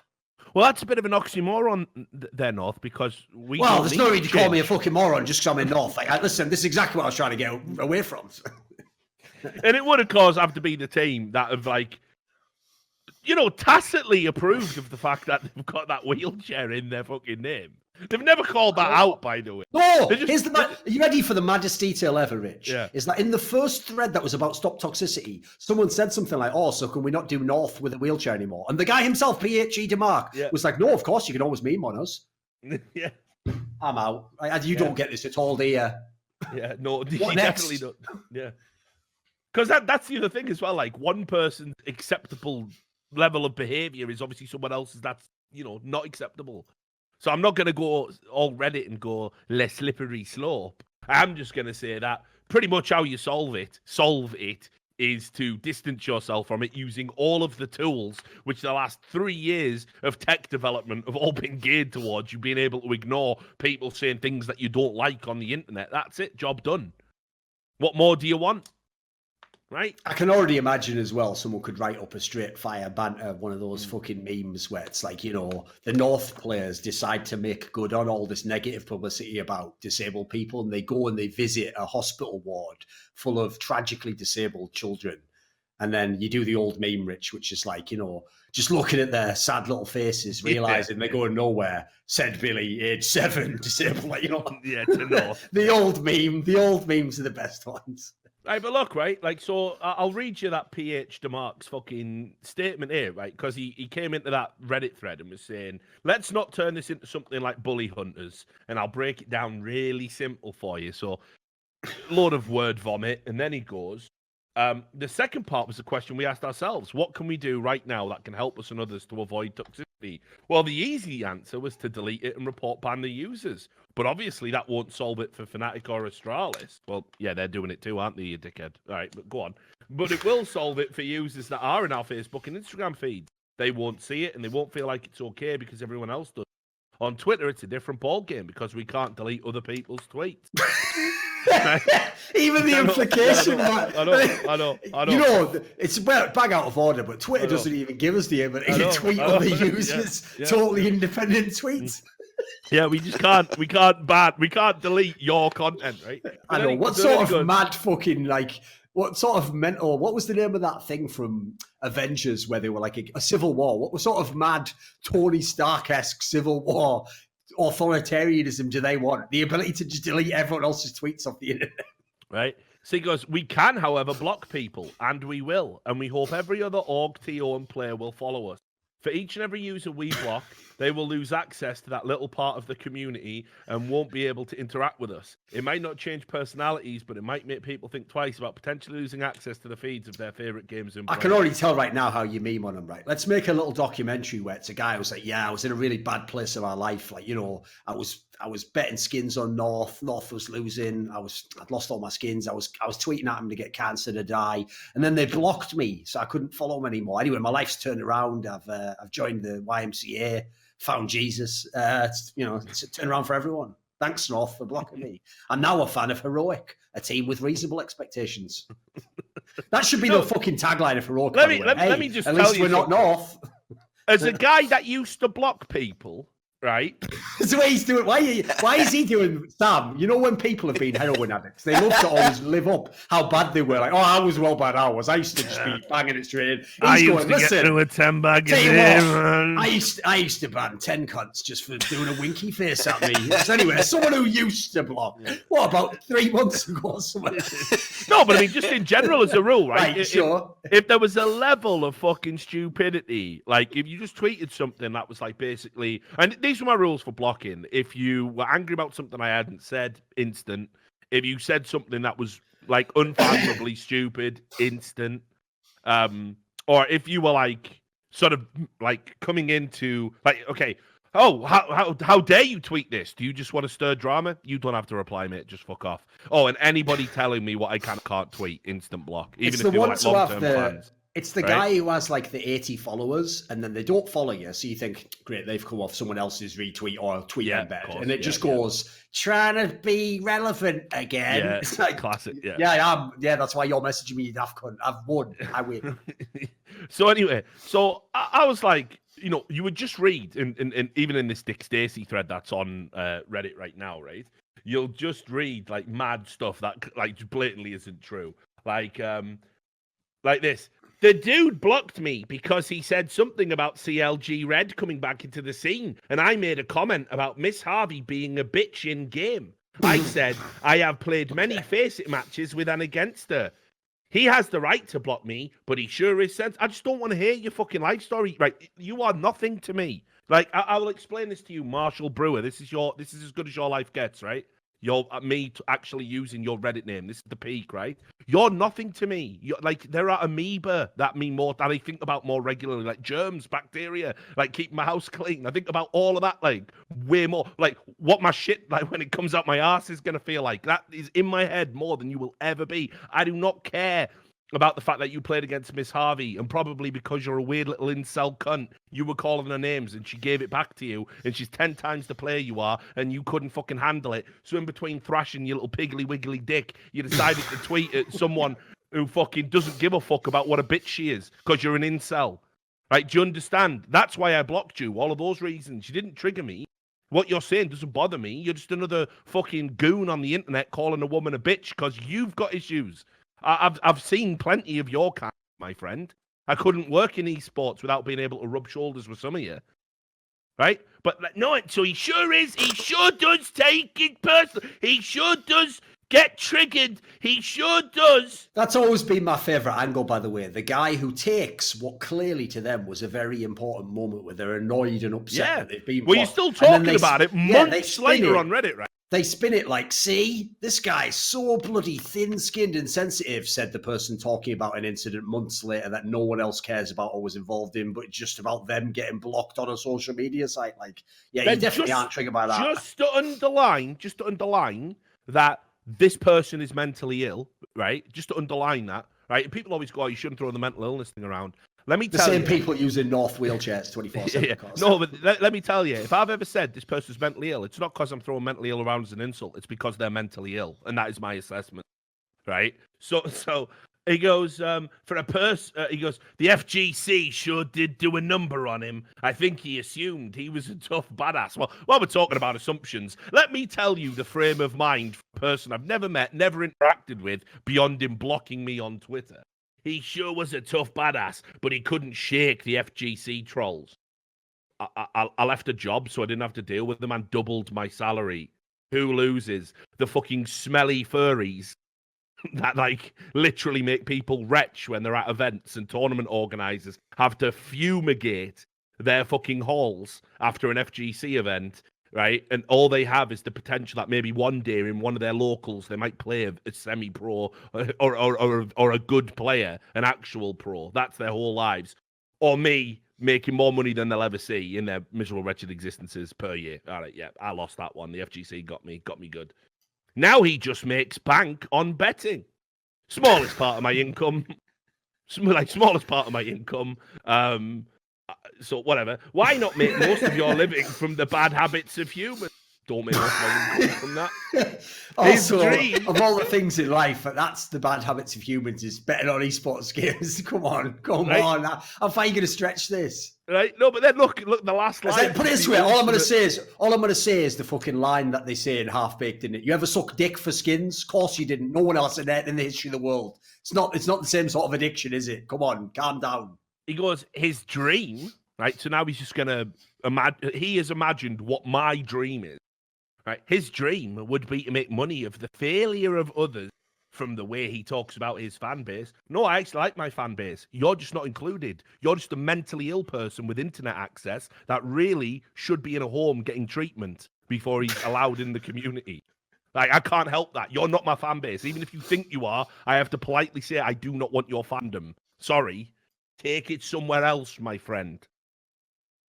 Ridiculous, isn't it? But there you go. So just to tie it back to North, good luck. Good luck blocking people and thinking that will not encourage toxicity. No, now you will get told to die of AIDS because you blocked them, and they will never bring it up because it is a significant moment in their. They will never not bring it up because it is a significant moment in their lives because their lives are empty. That's why they're telling you to die of AIDS in the first place.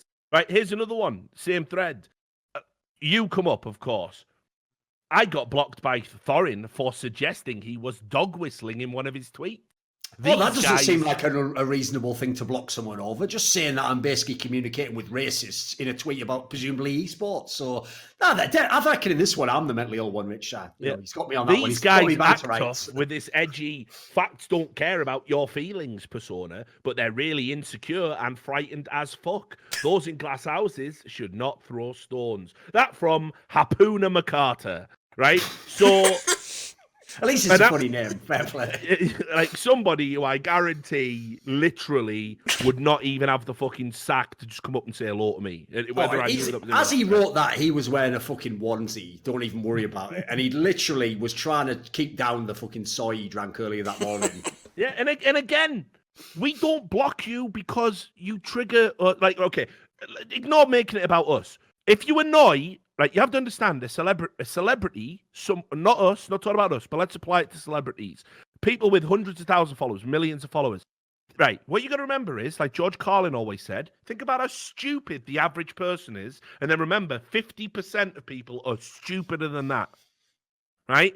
So, imagine how many dumb interactions and dumb things that people tweet at them every day, hundreds of thousands. Your Twitter feed is a limited space. There might be responses I want to read from people among the things tweeted at me. Valid feedback or positive feedback or people informing me about things or people asking me to DM them so they can give me a story. And in amongst that, there are hundreds, literally hundreds of idiots saying shit like, haha, triggered, why you old man? You don't like dicks. Like just garbage. Garbage that you think I have to read. It's garbage that Richard just garbage. Loves him. Just absolute garbage. You're just an idiot. You are worthless in my eyes. I don't give a fuck about anything you have to say. So because and when I say that to you, I say generally don't hit the block button first. I say, listen, I don't give a fuck, mate. You will then tweet at me every day about how fucking angry you are that I don't give a fuck about your opinion. So what can I do at this point? I have to block you to make you stop and go do something else with your life. That's it. That's why I'm doing it. I don't want to read what you have to say, and I don't want you tweeting at me and clogging up my feed so other people can read it. That's why I can't just mute you. That's why no one is triggered. You haven't got to anybody. You're not intimidating anybody. You're a loser on the internet. You don't upset anybody. The only person you're fucking upset with is yourself because you are indeed yourself. As the old saying goes, being you is your crime, but being you is your punishment. So you're not bothering anybody. You're just a waste of time. You're an oxygen thief. I hope that makes it clear. And that's the polite version of what North meant to say in their Stop Toxicity screed. Yeah. Now back to stopping toxicity. So yeah, I just thought like it was a move that like initially you could be sympathetic about, but it went to fucking cringy real quick. It went to cringy real quick. Plus, here's the thing, Rich. This actually does tie in. I won't mention the particular thing, but everyone knows what I'm referring to a similar political campaign recently in a certain advertising campaign where part of the annoying thing is as well, it's already bad enough that people are arseholes. Don't then try and imply that it's like my fault that I don't stop the guy next to me being an arsehole. Like, that's definitely not my job. Like, my job is not look after myself, behave myself, and then fucking police the guy next to me. So again, unless you understand that you are not contacting the people who actually are doing the toxicity, like, do you not see how annoying this is to the rest of us? Like, no one else gives a fuck. If anything, this just makes me fucking, I mean, I can't say hate North, but just dislike them more. They seem more annoying now. Yeah, it just became really sanctimonious really quick. And it's like, listen, all the I know this is probably a surprise to like this PH DeMarc guy, but like all of the organizations are already doing this. Somebody tweets abuse at you, of course they're blocking them. Of course. And report if you say kill yourself or whatever. It happens all the time. Yeah. And then I imagine their social media managers might even report the tweet if it's egregious, like you say, like kill yourself or whatever, which violates Twitter's terms of service. And I imagine those people don't just have one account. I imagine they have multiple accounts. Like all the idiots I block, they always then reply going, can't believe you've just blocked me. There's another one. Then they make an account called Richard Lewis is a dickhead or something. And then they go, blocking me? And like, you just don't matter, mate. I'll block you again. And they'll sit there and do that all day. Right? So again, the idea that people aren't out there doing this in the community is a complete misnomer. It's not true. It's It's And also, in it's fact, what everybody is already doing. You And just it's made not me stopping it, is it? realize the stupidest part of it is exactly what you've just said. Like, I'll give you an example, okay? One of the reasons why, when you used to block everyone, people who know you, and by the way, even agree, most of those people are morons. What everyone used to tell you was, yeah, they're obviously morons, but if you mute instead of block because they don't know you've blocked them, like to you, essentially it's the same. You don't see their comment, but more importantly, because they don't know you've blocked you, they're so dumb they won't then complain, right? So basically, you get to have the same experience, but without them knowing you blocked them, so they don't get to know that you hate them. Well, the problem is, it's the same scenario. Is like by even going on and on about toxicity, the sort of 14-year-old kid who gets off on that's loving the fact that everyone's talking about it. Of course, you are giving him the attention he desperately desires. Like the best thing you can do to that guy is ignore him. Like I've told people this a million times because it's funny, Rich. When I've given this advice, just as pragmatic advice, to girls in esports, they always argue with me that it's like you shouldn't give it as advice. And what I always tell them is this: if you're playing a game like Overwatch or CS:GO where you're going to talk on the mic because it generally like that's what people do in the game to help with the comms, etc., right? Just don't. Just mute yourself and just mute everyone in the game and just play the game without listening to the comms. And they always tell me this, Richard, like, but I shouldn't have to. It's like, oh, I totally agree with you, but I actually have skin in the game here. I do that myself. If I'm playing a game in random matchmaking and certain people start annoying, I just mute them instantly. Yeah, it sucks. I don't have an extra guy to talk to me on comms. Maybe he could have given me some more info. But my logic is always like, I'm pretty sure that guy who was just talking absolute nonsense probably didn't have the best comms anyway. Who gives a fuck? Like, I'll easily give that up. Like, that's just the world we live in. Like, just get over it. Like, it's not a big deal to just mute these people and move on with your life. You can't change their fucking behavior. And what world would it be if we could? It's not going to happen, is it? So it's a minor interaction online. Like I said, when it was one tweet, it was sound. The idea they're going around using their valuable time, taking meetings, sitting down with tournament organizers, like I imagine ESL will be on their list. It's like they're already juiced up with any key and intel, so they're already committed to fucking combating toxicity in ways that you're not. So what a waste of fucking time. And it just plays out like it just looks like it's a ploy for attention. It looks actually, when you sit down and analyze it all, it just looks really cynical. Like your team's done absolutely dog shit. So, well, how do we get them talking about anything other than us crapping out of the fucking last chance at the minor? Bloody hell, look at these toxic messages, eh? We're gonna stop it. Rise up, gamers, rise. Fuck off. Joke. Anyway, last story, and I guess how are we doing for time, Sam? We're about hour 55 in of actual show. I'd say. Yeah. So last story, I think, and then we'll wrap up the show. It's finally happened. What we suspected was coming. Neil put a statement out today, basically saying he is officially left Virtus Pro, and is going to be sort of in some free agency. So this has to be the most protracted, drawn-out kicking of players of all time. Oh, it's taken years. It's ridiculous. When does this saga bloody end? It's like a divorce. Like it's just going through the courts for years and years. Because it's Neil, I'll read the full statement and show the level of respect and deference that he's due. He said, from today, I am no longer a member of the Virtus Pro team. For the last 4 years, we've been creating something special. We've been building the history of Polish esports, but more importantly, we've been building the history of Virtus Pro. Wherever we are, VP have been our second home. This voyage has been a trip of a few young men and their dreams. The way our careers have been developing in Virtus Pro is something I wish for every esports player in the world. Today is the perfect moment for me to thank you for all the wonderful years I've spent under VP's banner with you. I am certain that all that we have achieved has been a result of uncanny and unified determination to get to the top, and always the road to the top has been long and winding for us. There have been delicious victories and bitter defeats, but you can always tell which teams are the strongest with the comebacks that they make, and I think we've been able to rise from the depths a few times to surprise the entire world. But all that is good comes to an end. This is the day for me to encounter new challenges. I am very grateful also to you, our supporters, our fans, for all the cheering, for every motivating word that you sent us. I am proud that with our matches, we've been able to raise so many emotions in the community. I've been playing in an extraordinary team with unique players. This experience and memory is something I will cherish till the end of my life. Nevertheless, this is not the time for reflections. It is not the time to close my esports chapter. I am still an active player, and I want to compete against the best. Long story short, it is not the end until I say so. Currently, I am looking closely at both foreign and Polish scenes and analysing the offers I get. My sport ambitions remain unchanged, set on the highest levels. Hence, I am especially looking for a long-term promise in the next project I am involved in. My almost 20 years of experience in professional esports allows me to craft different plans, and there is a chance you will see me also in projects that are not tied to being a player. Sincerely yours, Filip Neo Kubski.